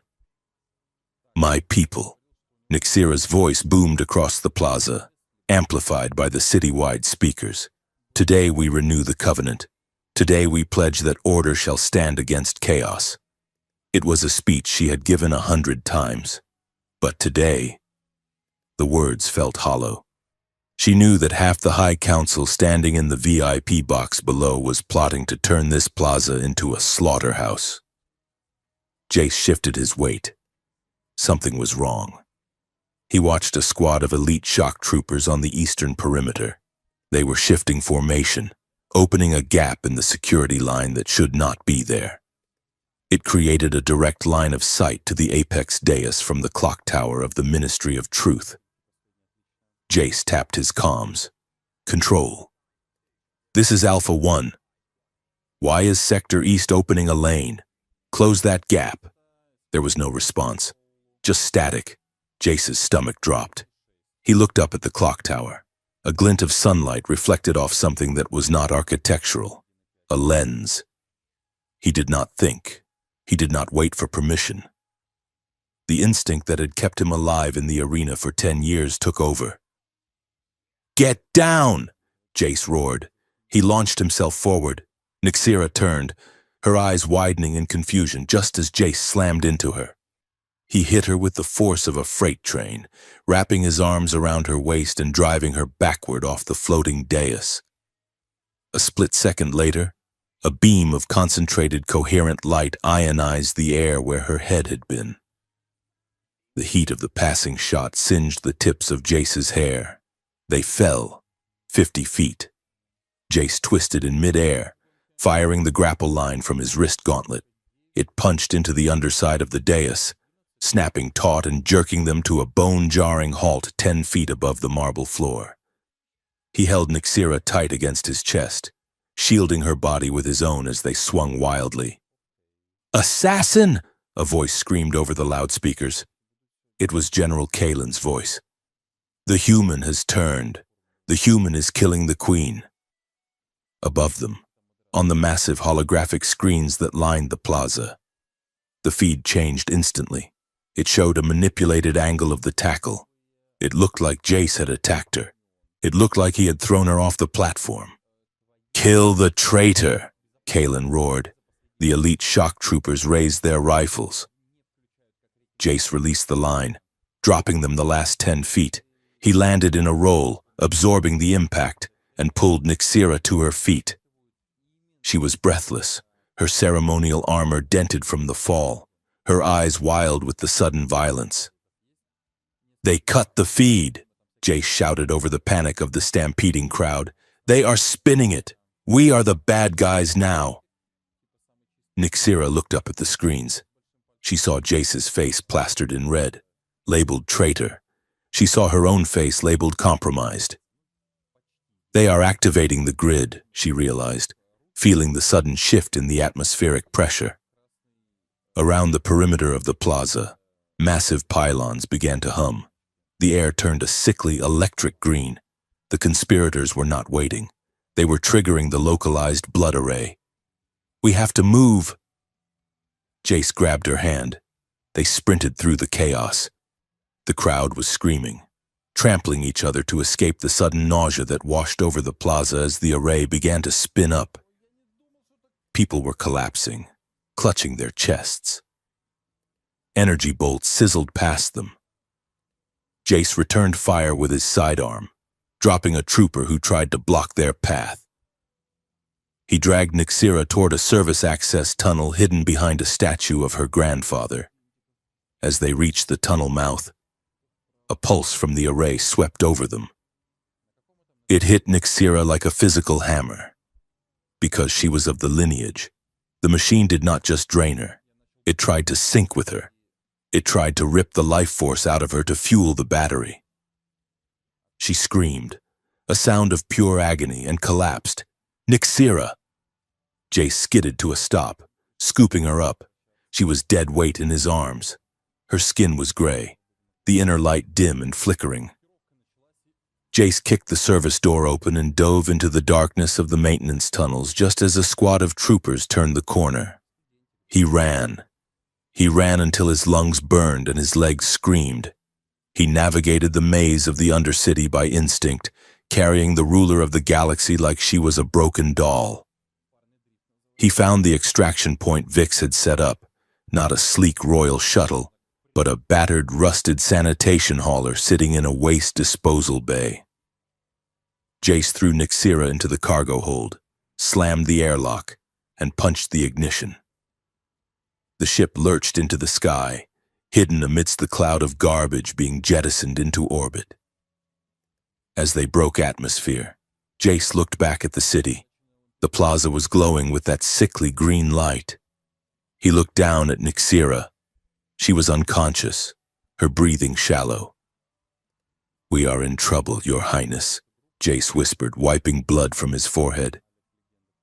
"We are in a lot of trouble. The colony world of Valis was a rock.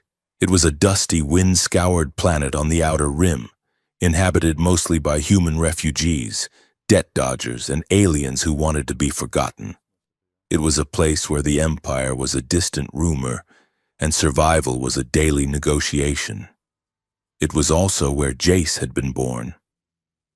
The safe house was a 2-room apartment on the 4th floor of a crumbling tenement block in the settlement of Rust Town. The walls vibrated every time a heavy transport flew overhead. The water from the tap was brown.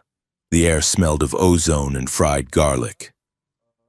Nyxera sat on the edge of the lumpy mattress, staring at the peeling wallpaper. She wore a hooded poncho made of rough wool and a dampening collar around her neck that suppressed her aura. It made her feel suffocated, blind, and small. Her skin felt itchy. Her senses were dull. "This place," she said, her voice flat, "smells like despair." "It smells like home," Jace said, tossing a bag of takeout onto the wobbly table. "Eat. You need the calories. The array took a lot out of you." Nyxera looked into the bag. It contained sticks of grilled meat of indeterminate origin, dripping with grease. "I cannot eat this," she said. "I require bioetheric energy, or at least synthesized nutrient paste. This is burnt animal." "It is rat lizard on a stick," Jace corrected, taking a bite of his own. "And it is delicious. Eat it, or starve." "We are laying low. No royal diet." Nyxera gingerly picked up a stick. She took a small bite. She chewed slowly, her face a mask of regal suffering. "It is salty," she accused. Jace grinned, leaning against the counter. "Welcome to the working class." The next 3 days were a lesson in humility that Nyxera had never asked for. They had to move around the colony to secure supplies and make contact with Jace's old network. This meant leaving the apartment. Nyxera learned that public transportation involved being pressed against strangers who smelled of sweat and machine oil. She learned that people did not bow when she entered a room. They shoved past her. She learned that credits were hard to come by. At a street market, she tried to purchase a localized comms unit. 50 credits. The vendor grunted. "That is robbery," Nyxera said, channeling her command voice. "I will give you 20. The vendor laughed. "Listen, lady, I do not care who you think you are. 50, take it or walk." Nyxera's eyes flashed, but the dampener collar buzzed against her neck, reminding her she was powerless. She looked at Jace, expecting him to intervene. Jace shrugged. "Inflation is a killer." She paid the 50, fuming. Later, Jace took her to a mechanic shop on the edge of town. This was where his old crew hung out. The shop was run by a massive human woman named Bess, who had a cybernetic arm and a face like a dried apple. "Jace," Bess roared, dropping a wrench to hug him. "We saw the news. They say you tossed the Queen off a building. Nice work." The other mechanics cheered. Jace winced, glancing at Nyxera, who stood in the corner, hooded and silent. "It is complicated, Bess," Jace said. "And that is not exactly what happened. Listen, I need a favor. I need a clean frequency to broadcast a signal." Bess looked at Nyxera. "Who is the heavy?" "She looks like she swallowed a lemon." "She is a friend," Jace said. She is cool. Bess walked over to Nyxera, wiping grease on a rag. She looked the disguised queen up and down. You got soft hands, girl. Bess judged. Never worked a day in your life, have you? Nyxera stiffened. I have carried burdens you cannot imagine. Bess snorted. Yeah? Try carrying a transmission axle up 3 flights of stairs. Then talk to me about burdens. Nyxera opened her mouth to order the woman's execution, then remembered where she was. She closed her mouth. She looked at Jace. Jace gave her a tiny, encouraging nod. I will. Keep that in mind, Nyxera said stiffly. Bess grinned and slapped her on the back, nearly knocking the queen over. I like her. She is funny. As they walked back to the apartment that night, the rain started. It was acid rain, stinging the skin. They huddled under an awning. They hate me, Nyxera said quietly. Your friends. They cheered when they thought I was dead. They hate what you represent, Jace said. They hate the boot on their neck. They do not know you. I am the boot, Jace. You cannot separate the ruler from the rule. You can try, Jace said. The argument started an hour later. The apartment was small, and the tension had been building for days. The dampener collar was itching. The food was sitting heavy in Nyxera's stomach. The news feeds were playing loops of Jace's treason. We need to strike. Nyxera paced the small floor space. Vix has sent an encrypted burst. The conspirators are vulnerable while they install the permanent array. We take the shuttle, we ram the palace defenses, and we kill Kalen. That is a suicide mission, Jace said, sitting on the windowsill, cleaning his gun. We need to secure the colony first. If the array goes fully online, Valis is a target. My people are here. We dig in. We organize a resistance. There is no time for a resistance. Nyxera snapped. Every second we wait, Solace solidifies his grip. You are thinking small. Jace, you are thinking like a street fighter, and you are thinking like a tyrant. Jace stood up, the gun clattering to the floor. You just want your throne back. You do not care if this planet burns to get it. I care about the Empire, Nyxera shouted. People are not pieces on a board. Nyxera! Jace stepped closer, invading her space. You look at a map and see resources. I look at this town and I see Bess. I see Miller. I see names. You think this is easy for me? Nyxera's voice shook. You think I enjoy hiding in this filth? I have sacrificed everything to keep the peace. I have lived in isolation for centuries. I have fed on drops when I could have drained oceans. And you dare lecture me on sacrifice? You do not know sacrifice, Jace shot back. Sacrifice is starving so your little sister can eat. Sacrifice is fighting in a pit until your bones break to pay off a debt that is not yours.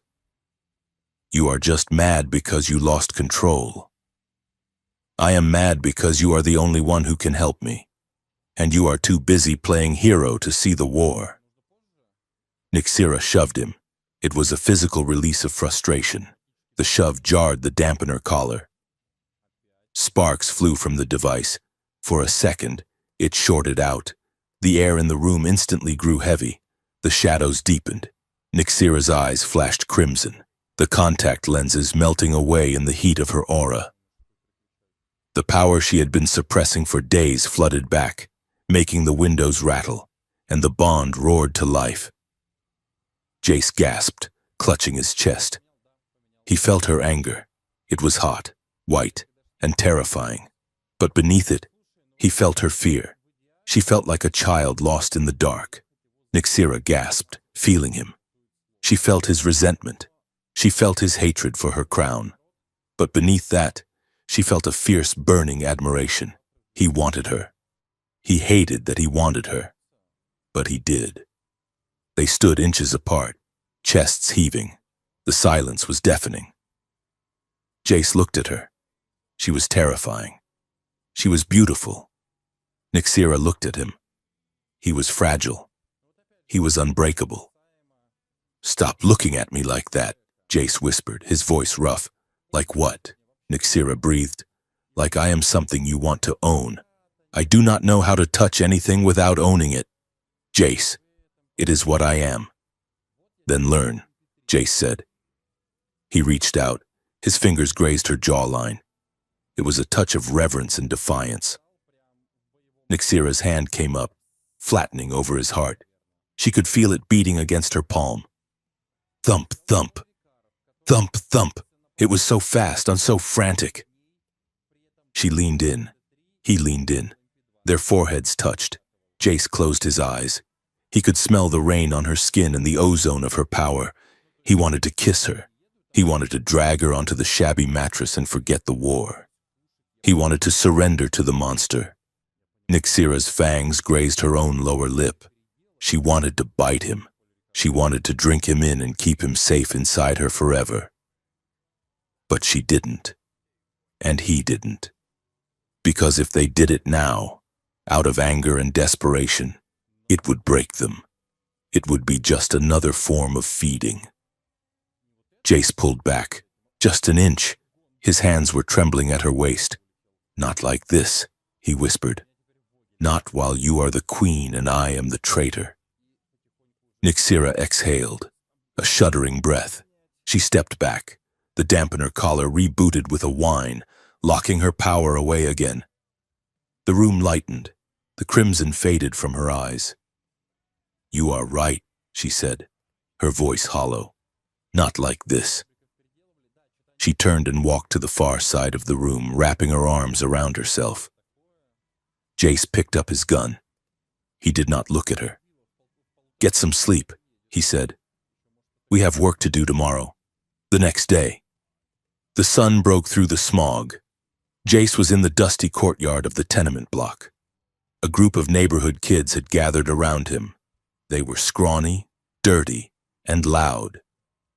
"Show us the Krell Breaker move," a little girl with missing front teeth shouted. Jace laughed. "Okay, pay attention. It is all about the pivot." He moved through the forms, slow and deliberate. The kids mimicked him, falling over each other, giggling. Nyxera sat on a crate nearby, watching. She saw the way Jace smiled. It was a real smile, not the guarded smirk he wore around her. She saw the way he ruffled the kids' hair. She saw the way the community moved around him, an organic, chaotic mess of relationships and history. They were so fragile. One shot could end them. And yet, they played. An elderly woman sat down on the crate next to Nyxera. It was Nana Veda, the matriarch of the block. She was peeling tuber roots with a small knife. "He is a good boy," Nana Veda said, not looking up, troubled. "But good. He is stubborn," Nyxera murmured. "That is what makes him good," Nana Veda chuckled. "You are not from here, girl. You hold yourself like you are afraid the dirt will stick to you. I am not used to this," Nyxera admitted. Nana Veda stopped peeling. She looked at Nyxera with eyes that were milky with cataracts but sharp as glass. "Power is a funny thing," she said. "Men like the general on the news, they think power is breaking things. They think power is making people afraid." She pointed the knife at Jace, who was currently letting the little girl tackle him into the dust. "Real power," Nana Veda said, "is choosing who you refuse to hurt, even when it is easy, even when they deserve it. That is the only power that matters." Nyxera stared at the old woman. "Choosing who you refuse to hurt," the words lodged in her chest like a splinter. That evening, the sky turned red. It wasn't the sunset. A siren began to wail across the settlement. It was the air raid klaxon. Jace burst into the courtyard, his face pale. "They found us," he shouted. "Dropships on the horizon." Nixira looked up. 3 black assault carriers were descending through the clouds, their engines roaring. They were tracking her signature. The dampener had leaked enough for the array to get a lock. "Get the civilians to the shelters." Jace ordered the mechanics. "Go, move." The raid was brutal. Shock troopers fast roped down into the streets. Drones strafed the tenement blocks with plasma fire. Buildings exploded. The screams began. Jace was a whirlwind. He moved through the smoke, firing his pulse rifle, dragging people out of the line of fire. He fought with a desperate ferocity, checking corners, covering the retreat of the families. Nixira stood in the center of the street. She had ripped the dampener collar off. Her power was returning, but it was sluggish. A squad of troopers turned the corner, weapons raised. "Target acquired," the leader shouted. "Secure the queen." Nixira raised her hand. A wave of telekinetic force slammed into them, throwing them backward into a wall. But the effort made her stagger. She was still weak from the array exposure.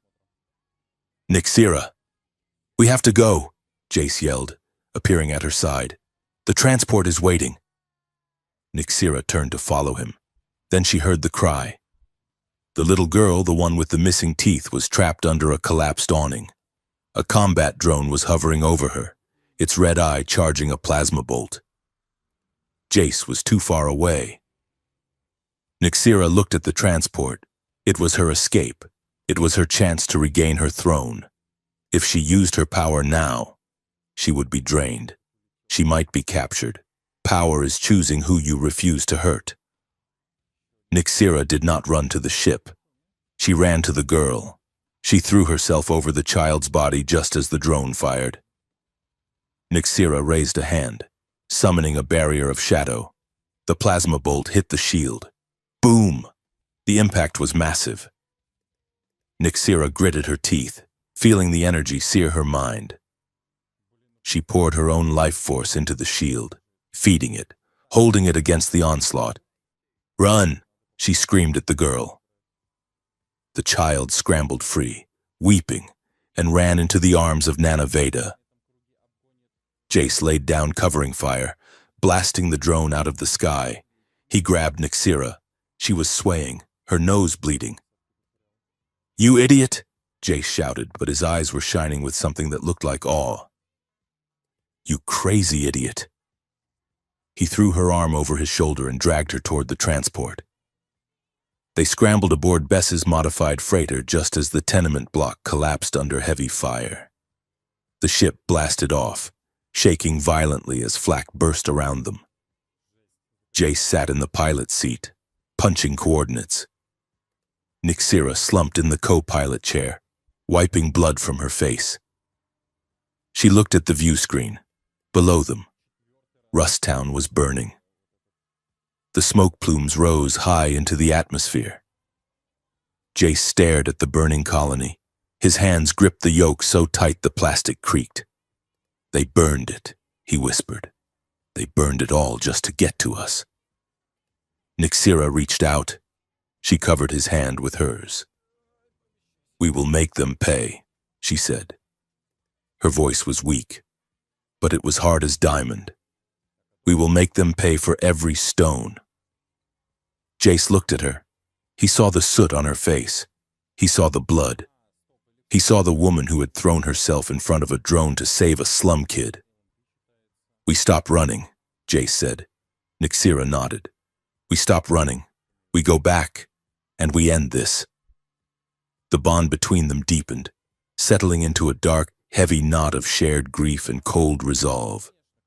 They were no longer just allies. They were survivors of the same fire, and they were going to burn the world down to set it right. The stolen light freighter, which its captain had optimistically named the Gilded Luck, smelled of stale recycled air and engine grease. It was a rust bucket that shuddered violently every time it dropped out of warp. But it was currently the headquarters of the most dangerous resistance movement in the galaxy. The crew was small. There was Vix, the multi-armed insectoid hacker who was currently rewiring a stolen ident chip. There was Dr. Eris, a nervous amphibious scientist who had defected from the Ministry of Energy, his gills fluttering with constant anxiety. And there was Rook, a human smuggler with a cybernetic eye and a grin that suggested he had gambled his life away and won it back at least 3 times. And then there were the fugitives. Jace stood in the center of the cargo hold, sweating. He was sparring with a training drone, moving through a sequence of strikes that were too fast for the human eye to track comfortably. Nixira sat on a crate nearby, watching him. She looked different. The rough clothes of the colony were gone, replaced by a simple gray flight suit. Her hair was tied back. The dampener collar was gone, but her aura was pulled in tight, contained by sheer force of will. "Time!" Rook shouted, slapping the bulkhead. "You are favoring your left side. Jace, if you do that in the Unity Arena, a Void Stalker will rip your arm off and beat you to death with it." Jace wiped his forehead with a towel, breathing hard. "I am not favoring it. It is just sore." "It is a tell," Rook corrected, tossing him a water pouch. "And tells get you killed, especially where you are going." Dr. Eris looked up from his console, his voice wet and trembling. "The simulations are grim. The Unity games are not just a spectacle. They are a trap. General Kalen has turned the entire arena into a conductor for the Blood Array." "We know," Nixira said, her voice cool and steady.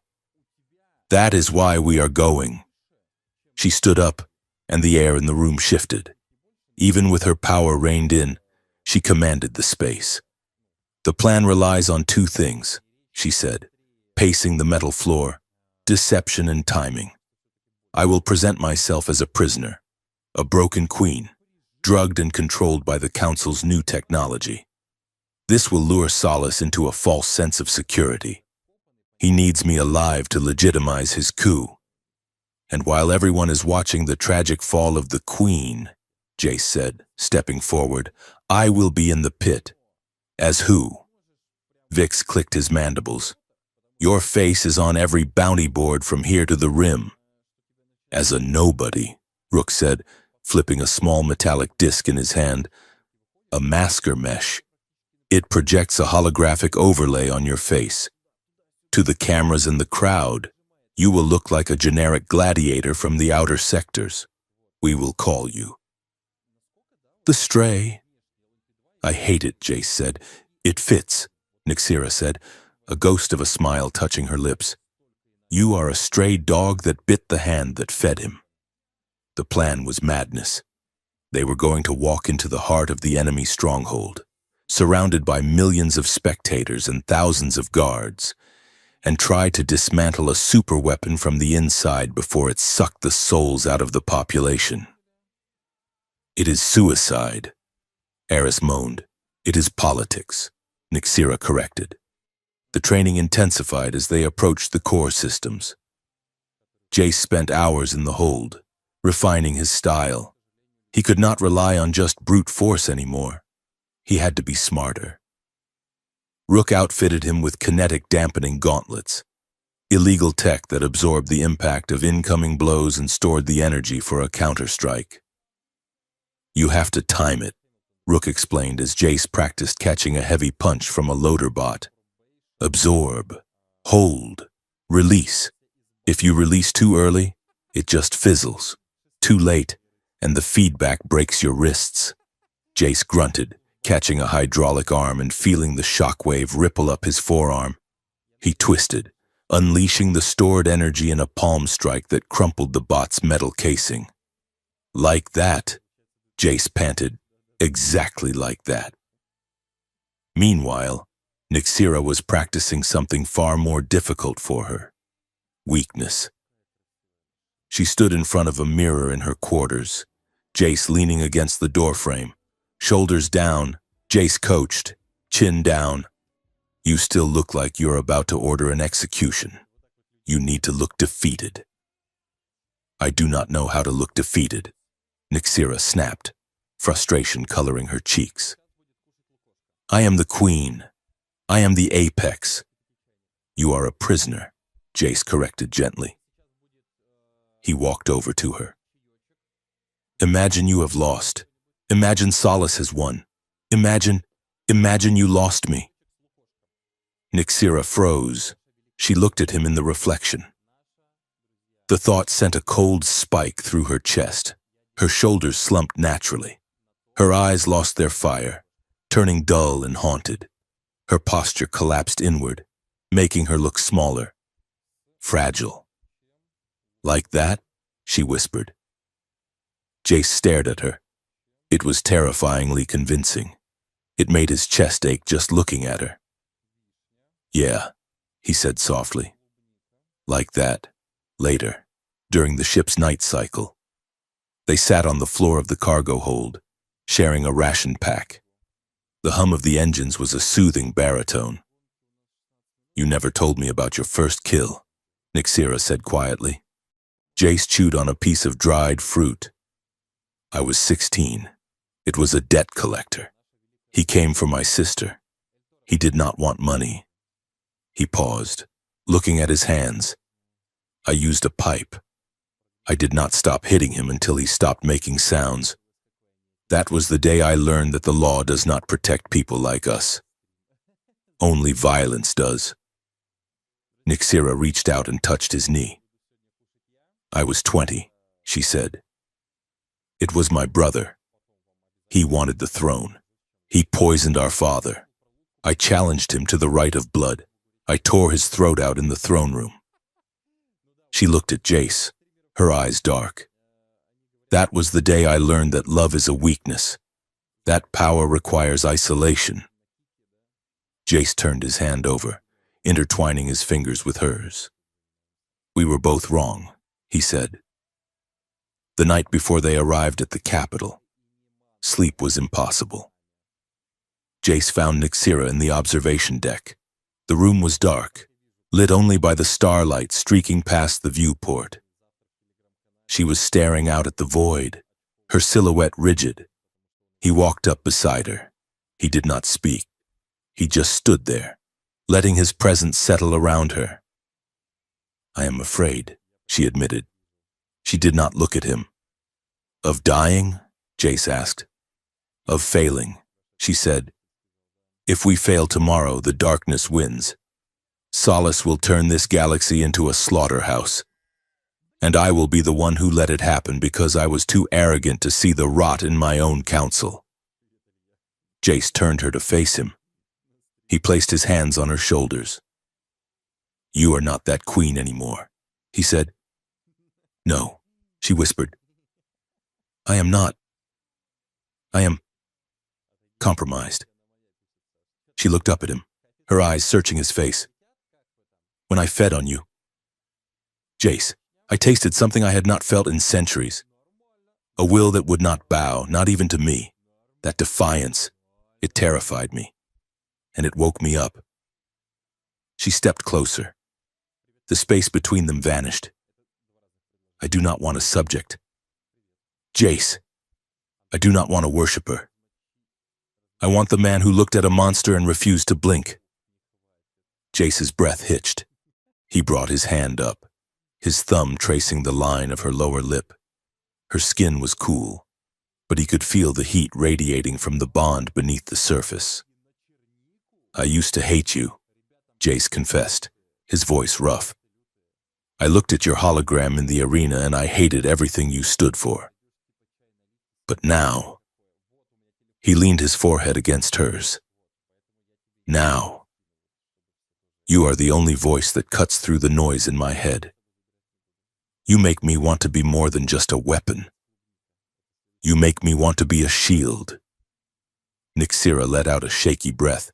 Her hands came up to grip his waist, holding on as if he were the only solid thing in a liquid universe. If we die tomorrow. She started.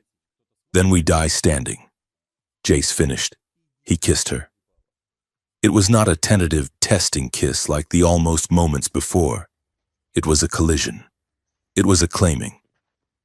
Nyxera made a soft sound in her throat. a surrender that she would never show the world. Jace kissed her with the desperation of a man who had spent his life fighting for survival and had finally found something worth dying for. The bond flared between them, gold and crimson light dancing behind their eyelids. He felt her fear, her ancient loneliness, and the overwhelming relief of finally being held. She felt his strength, his jagged edges, and the fierce protective fire that burned in his core. They pulled back, just enough to breathe, their foreheads still resting together. Nyxira's eyes were wide, shining with unshed tears.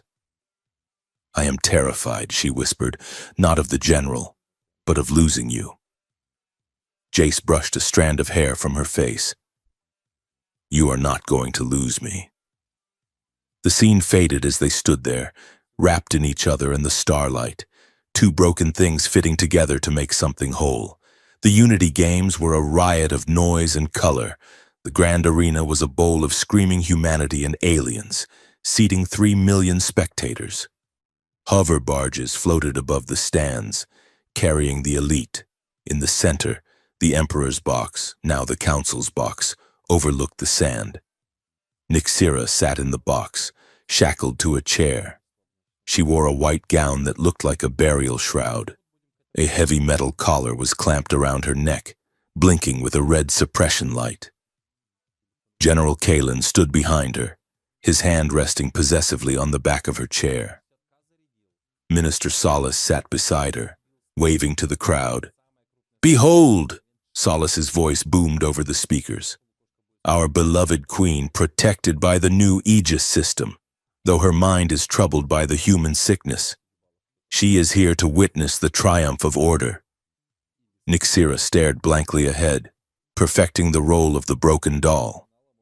But inside, her mind was razor sharp. She could feel the hum of the blood array pylons buried beneath the arena floor. She could feel the malice radiating from Kalen. And faint but steady, she could feel Jace. Down in the preparation pits, Jace adjusted the masker mesh on his face. He looked in the mirror. A stranger looked back, a scarred, generic fighter with dead eyes. "You are on Stray," the pit boss shouted. Jace walked out into the sunlight. The roar of the crowd was a physical weight. He stood on the sand, one of 20 fighters in a free-for-all melee.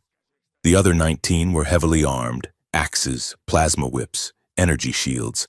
Jace had his bare hands and the hidden gauntlets. "Begin!" the announcer screamed. The melee was chaos. A 4-armed reptilian charged Jace with a vibro-axe. Jace didn't back down. He stepped into the swing, catching the axe handle with his left gauntlet. Flash. The kinetic energy was absorbed. Jace spun, releasing the energy in a right hook to the creature's jaw. The impact sounded like a cannon shot. The reptile flew backward, unconscious before it hit the ground. The crowd gasped. Jace moved. He was a blur. He dodged a plasma bolt, swept the legs of a cyborg mercenary, and used the falling body as a shield against a sniper drone. But he wasn't just fighting. He was moving toward the perimeter. Through the bond, Nyxira guided him. Left pylon, 3 degrees north. Her voice whispered in his mind. Jace threw a defeated opponent, a massive armored insectoid, directly at a section of the arena wall. The impact cracked the masonry, hidden behind the stone. A control node sparked and died. One down, Jace thought. Up in the box. Solace frowned. He tapped his data pad. "We are losing signal on node 4, he muttered. General Kalen narrowed his eyes. "It is that fighter, the unarmed one." He zoomed in on the holographic feed. The masker mesh was good, but it couldn't hide the fighting style, the fluidity, the brutality. "It is him," Kalen growled. "The traitor. Kill him." Solace ordered. "Send in the champions and activate the array." Now. But the ceremony. Forget the ceremony. He is dismantling the grid. Activate it. A siren wailed. The arena gates ground open. 3 champions emerged. They were biological nightmares. genetically engineered monstrosities of muscle and steel, twice the size of a man, wielding heavy plasma cannons. At the same time, the green light of the array began to pulse from the remaining pylons. The crowd stopped cheering. They started screaming. A wave of nausea hit the stands. People clutched their chests as their life force began to be siphoned away, drawn into the air like wisps of white smoke. Nyxera felt the drain instantly. It was trying to eat her. She closed her eyes. She focused on the collar around her neck. It was designed to suppress her aura, to keep her weak. But they had forgotten one thing. They had forgotten who she was. She was not just a queen. She was a survivor. Nyxera opened her eyes. They were not brown. They were not just crimson. They were burning with the light of a collapsing star. "Enough," she whispered. She flexed her will, not her muscles, her soul. The metal collar cracked. With a shriek of tearing metal, the suppression device shattered, exploding outward. Nyxera stood up. The white gown rippled as her aura exploded around her, a terrifying halo of dark, violet light. General Kalen drew his sidearm. "Put her down!" Nyxera turned to him. She did not raise a hand. She simply looked at him and pushed. A blast of telekinetic force hit the general, lifting him off his feet and hurling him through the back wall of the box. He vanished into the palace corridors. Solace scrambled back, terrified. You should be drained." Nyxera ignored him. She leaped from the box, falling 50 feet to the arena floor. She landed in a crouch, the marble cracking beneath her boots. She stood up, back to back with Jace. "Nice of you to drop in." Jace grunted, deflecting a plasma bolt with his gauntlet. "You looked lonely," Nyxera said, her voice echoing with power. The three champions charged. It was a dance of death. Jace took the low ground, weaving through the legs of the giants, striking at hydraulic lines and nerve clusters. Nyxera took the high ground, unleashing bolts of dark energy that shattered armor and deflected cannon fire. They moved as one organism. When Jace ducked, Nyxera fired over his head. When Nyxera shielded, Jace struck from behind her cover. But the array was getting stronger. The green light was intensifying and the crowd was falling silent. Thousands of people slipping into comas as their energy was harvested. "The core node!" Jace shouted, pointing to the central spire of the arena. "We have to kill the brain! I will clear a path!" Nyxera yelled. She raised both hands. A storm of lightning erupted from her fingertips, arcing across the sand, clearing a wedge through the lesser guards. Jace sprinted. He ran toward the central spire, dodging fire from the remaining champion. He reached the base of the spire. He punched the access panel, ripping the cover off. The internal mechanisms were glowing hot. He raised his fist, his gauntlet glowing with stored kinetic energy. Before he could strike, a shadow fell over him. General Kalen had returned. He was wearing a prototype mech suit, bleeding from his head, his eyes mad with rage. "Die, rat!" Kalen screamed. He fired a point-blank energy lance. Jace tried to dodge. He wasn't fast enough. The beam caught him in the chest. It punched through his armor. It punched through his ribs. Jace was thrown backward, landing in the dirt. He tried to breathe, but his lungs were gone. He looked up at the sky. It was green. "Jace!" Nyxera's scream tore through the bond. She was across the arena, held back by a force field Solace had activated. She watched Jace fall. She felt it. She felt the light in his mind flicker. It was going out. Time seemed to freeze. Nyxera looked at the general, who was raising his weapon for the kill shot. She looked at the array, which was seconds away from reaching critical mass and harvesting the entire city. She had a choice. She could use her massive reserves of power to destroy the array right now. She could save her throne. She could save her godhood, but Jace would die. Or she could save him. But to save a human with a hole in his chest, it would require more than a sip of blood. It would require an infusion of essence so massive it would drain her to the mortal baseline. She would lose her immortality. She would lose her absolute power. She looked at Jace. He was looking at her.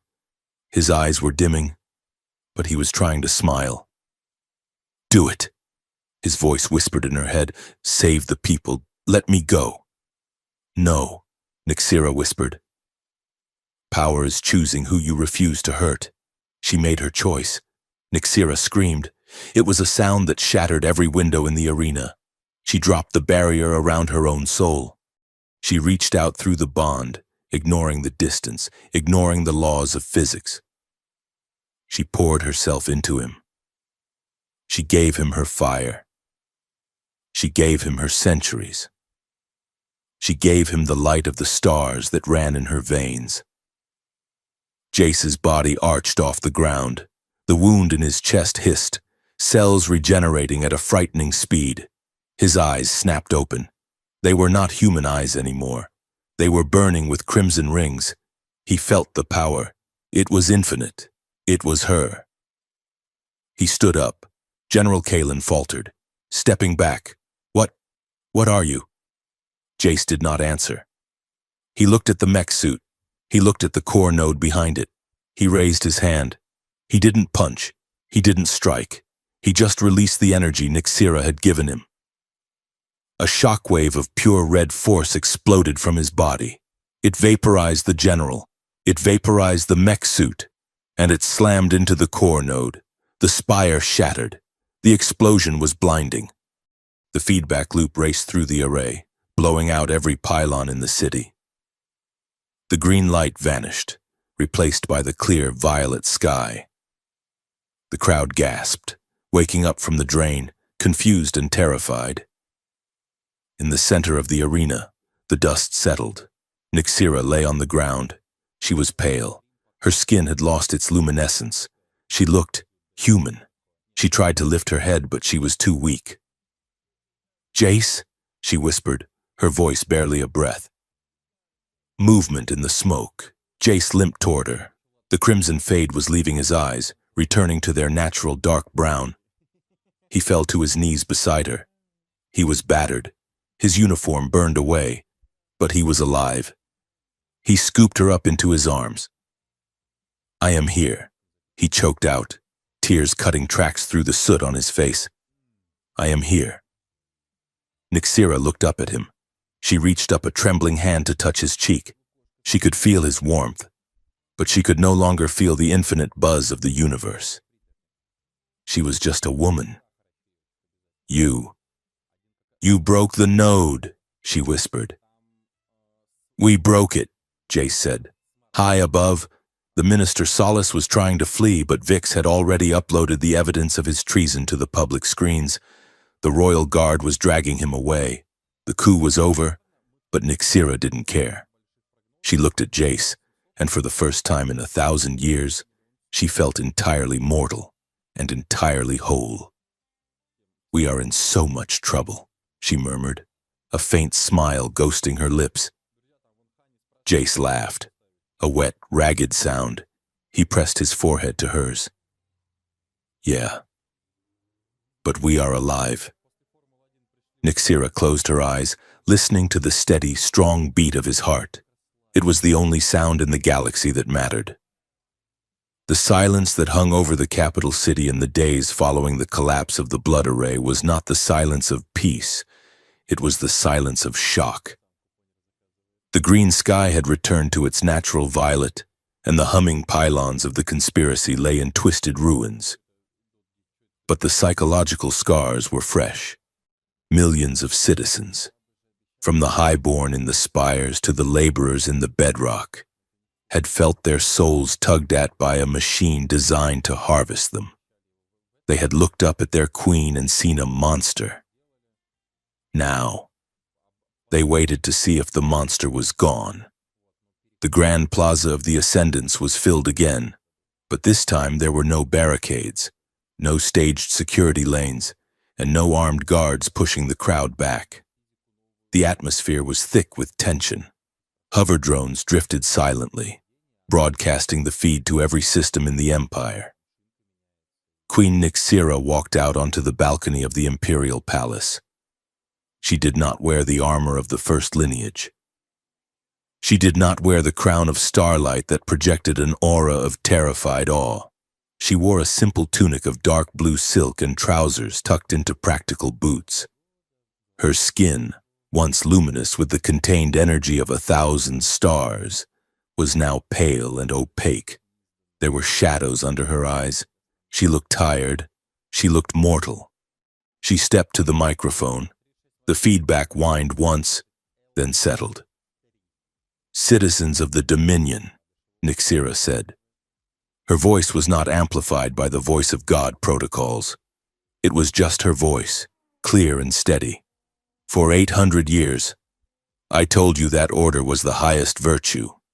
I told you that without the iron grip of the throne, the galaxy would burn. I demanded your obedience, and in exchange, I promised you safety." She paused, looking out at the sea of faces, human, insectoid, reptilian, vampire. I lied. A ripple of shock went through the crowd. A queen did not admit to lying. A queen rewrote history to make the lie true. "I did not protect you," Nixira continued. "I farmed you. I allowed a system to rot from the inside because I was too afraid to look at the foundations. I believed that my power made me infallible. But power without dignity is just another form of chaos. The conspiracy that nearly destroyed us was not an external infection. It was the natural result of a government that views its people as fuel." She gripped the railing of the balcony. Her knuckles were white. "Some in my high council have advised me to abdicate. They say I am too weak to rule. Others have advised me to execute the dissenters and double down on fear. They say I must be strong." She looked over her shoulder. Jace stood in the shadows of the archway. He gave her a small, firm nod. "I choose neither," Nixira declared. "The era of the harvest is over, effective immediately.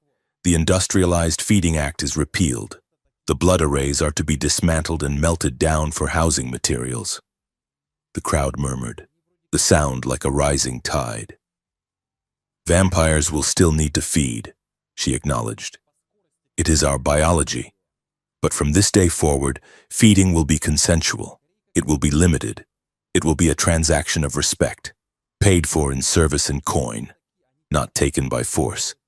And for those who refuse to adapt," her eyes flashed, not with the blinding crimson of a god, but with the hard, cold resolve of a ruler. "For those who try to rebuild the old ways, you will find that I may have lost my immortality, but I have not lost my wrath." She stepped back. There was no cheering. Not yet. The wounds were too deep. But there was an exhale.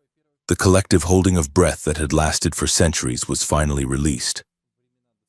The weeks that followed were a bureaucratic nightmare that Jace found secretly hilarious.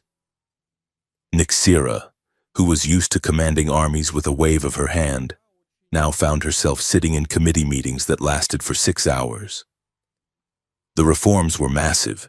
They required rewriting the Constitution, overhauling the economy, and establishing the first-ever interspecies Senate. Jace walked into the small council chamber, carrying 2 cups of synthesized coffee. Nixira was slumped in her chair at the head of the table. Across from her sat Lord Varric, the head of the oldest vampire house. Varric looked like a dried-out corpse wrapped in velvet, and he was currently whining about tax breaks. "This is preposterous," Varric hissed, slamming a parchment onto the table. "You expect House Varric to pay laborers? We have owned the mining rights to the nebular belt for 3,000 years. The humans there are property." "They were property," Nixira corrected, rubbing her temples. "Now they are employees. And if you do not pay them a living wage, Lord Varric, they will strike, and I will not send the Imperial Guard to break them. I will send mediators to audit your books." Varric gasped. "An audit? That is barbaric. It is the New World." "Varric," Nyxera said, taking the coffee from Jace without looking up. "Adapt or go extinct. Get out of my sight." Varric gathered his robes and stormed out, muttering about the decline of civilization. Nyxera groaned, dropping her head onto the table. "I hate this," she mumbled into the wood. "I hate democracy. I hate audits." "Can I just throw him out of the airlock? Just a little bit?" "No airlocks," Jace said, sitting on the edge of the table. "Nana Veda says violence is the failure of imagination. Nana Veda does not have to deal with Lord Varric." Nyxera grumbled, sitting up and sipping the coffee. She grimaced. "This tastes like battery acid. It is growing on you." Jace grinned. He looked at her. She looked exhausted. The loss of her near-infinite life force meant she actually had to sleep now. She bruised if she bumped into things. She felt cold, but there was a light in her eyes that had never been there before. It wasn't the scary, glowing kind. It was the kind that came from doing something hard because it mattered. "You are doing good." "Nyxera," Jace said softly. Nyxera looked at him over the rim of the cup. "They are still afraid of me, Jace." I walked down the hall and the servants flinch. "Give it time," Jace said. "You were the boogeyman for a millennium. You cannot fix that in a month. Trust the work." A chime sounded at the door. An aide stuck his head in.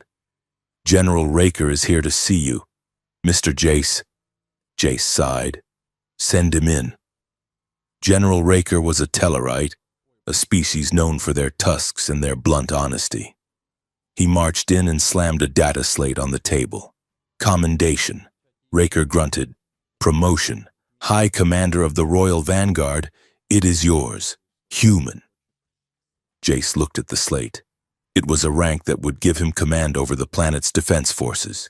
It came with a salary, a title, and enough power to crush anyone who had ever looked at him sideways in the arena. "No," Jace said. Raker blinked. "Excuse me?" I said no. Jace repeated.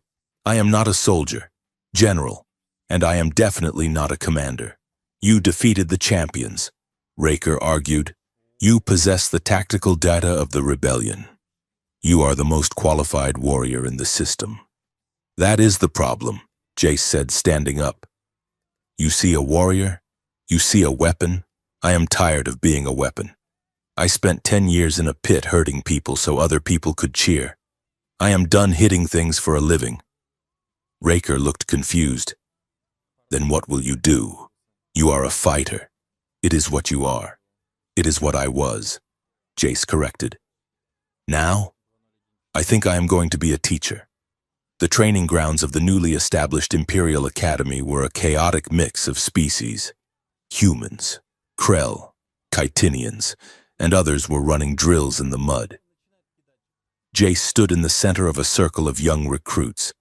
They were looking at him with wide, hero-worshipping eyes. "Master Jace," a young human boy piped up. He was holding a practice staff. "Teach us the move you used to kill the general, the energy blast." Jace shook his head. "No, but it was awesome," the boy insisted. "It saved the world." Jace crouched down so he was eye level with the kid. "Listen to me," he said, his voice carrying across the quiet training yard. "That move, that energy, that was a desperate act on the worst day of my life. It was not awesome. It was necessary. There is a difference." He stood up and looked at the group. "You are here because you want to be strong. You think strength is about how many people you can knock down. You think it is about the weapon in your hand or the sharpness of your claws." He walked around the circle. "I knew a fighter who could break a Krell's spine with one hand. He died in a gutter because he picked a fight he didn't need to fight. I knew a queen who could level a city with a thought. She nearly lost her soul because she forgot that people matter. He stopped in front of a hulking alien recruit who was trembling with adrenaline. "Strength is not about who you can hurt," Jace said. "Strength is about who you choose to stand between. It is about taking the hit so someone else does not have to. If you are here to learn how to kill, leave. The door is open. If you are here to learn how to protect, then pick up your shields." The recruits looked at each other. No one left. Nixira watched from the balcony above. She wrapped her arms around herself against the wind. She saw the way Jace commanded the space, not with fear, but with a quiet, grounded authority. He was a builder. He was taking the broken pieces of his past and building a foundation for these kids. She felt an ache in her chest that had nothing to do with the blood bond. It was just pride. Pure, unadulterated pride. 6 months later, the reconstruction of the iron pit was complete. It was no longer a pit. The rusted gratings had been removed. The blood-stained sand had been replaced with polished synthetic flooring. The spikes were gone. The holographic projectors that used to show kill counts now displayed art and history from the diverse cultures of the Empire. It had been renamed the Hall of Unity. It was late at night. The hall was empty, save for the cleaning drones buzzing in the rafters. The doors opened, and Jace walked in. Nixira was with him. They walked to the center of the vast floor. Their footsteps echoed, crisp and clean. "It feels different," Jace said. Looking up at the lights, "It smells better. Less death." Nixira agreed. More floor wax. She stopped in the exact spot where she had stood over the defeated Krell all those months ago. She looked up at the VIP box where she had sat, bored and incognito. "I remember looking down at you," she said quietly. "You were a mess. One eye swollen shut, ribs broken, bleeding on the sand." "I was handsome," Jace countered. "Admit it. You were repulsive." Nixira laughed softly. "You looked like a side of beef that had been dropped off a transport." She turned to face him. "But you were the most alive thing I had seen in 3 centuries. Everyone else in that arena was dead inside. The spectators, the guards, me. We were all just going through the motions, but you were burning. You were screaming at the dark to come and get you." She reached out and took his hands. Her fingers were no longer icy. They were warm. "I whispered I want him," Nixira said. "I thought I wanted a pet. I thought I wanted a distraction." "And now?" Jace asked, his voice low. "Now I know what I actually wanted," she said. "I wanted to be challenged. I wanted someone who would not let me hide behind my title." Jace squeezed her hands. "You know," Jace said, looking around the empty hall. "I used to dream about burning this place down. I thought if I destroyed the arena, I would be free. And I realized you cannot burn down your past," Jace said. "You have to renovate it. You have to turn it into something else."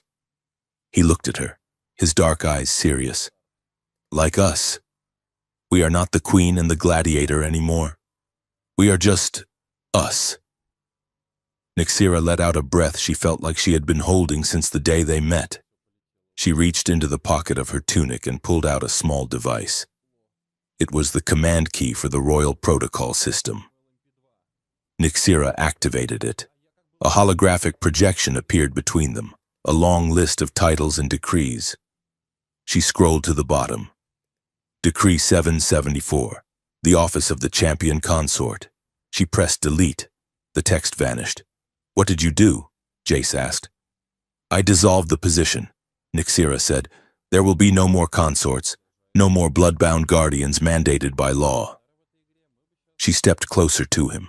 The bond between them hummed, not the roaring fire of the battle, but a steady, warm candlelight. If there is to be love, Nixira said, looking up into his face, it cannot be a requirement of the state. It cannot be bought with debt forgiveness. It must be chosen, freely, every single day.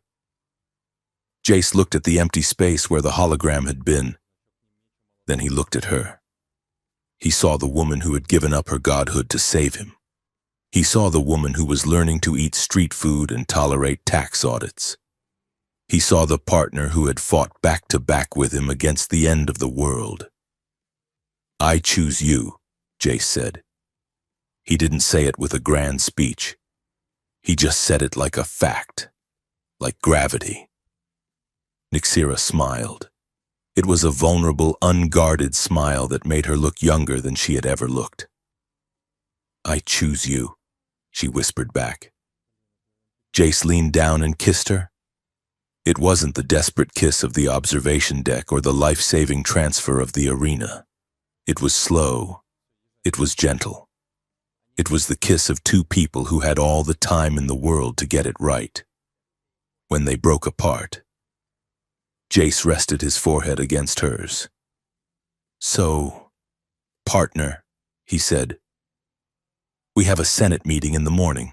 Lord Varric is threatening to sue the miners' union. Nixira groaned, burying her face in his chest. Don't remind me. I take it back. Let's go find a war. Wars are easier? Jace laughed, wrapping his arms around her. Nope, no more wars. We have to do the hard part now. We have to live. They walked out of the Hall of Unity together. As they stepped through the massive archway and out onto the landing platform, the morning sun was just cresting over the horizon of the capital. The sky was clear. The smog filters Jace had insisted on installing were working. The air was crisp and smelled of rain instead of chemicals. Above them, the sky was not filled with ominous black warships or propaganda drones. It was filled with traffic, commercial freighters, civilian transports, construction skiffs carrying beams to the new housing districts. It was messy. It was loud. It was chaotic. It was beautiful. Nixira stopped for a moment, blinking in the sunlight. She felt the weight of the tasks ahead, the negotiations, the resistance, the endless struggle to balance order and freedom. It was a heavy burden. But then she felt the arm around her shoulders. Jace pulled her in close, his body warm and solid against hers. He wasn't leading her, and he wasn't following her. He was walking beside her. Ready? Jace asked. Nixira leaned into him, letting his strength support her just enough to show she no longer needed to stand alone. She looked at the horizon, where the future was waiting, unwritten, uncertain, and completely theirs. Ready, she said, and together, they stepped into the light,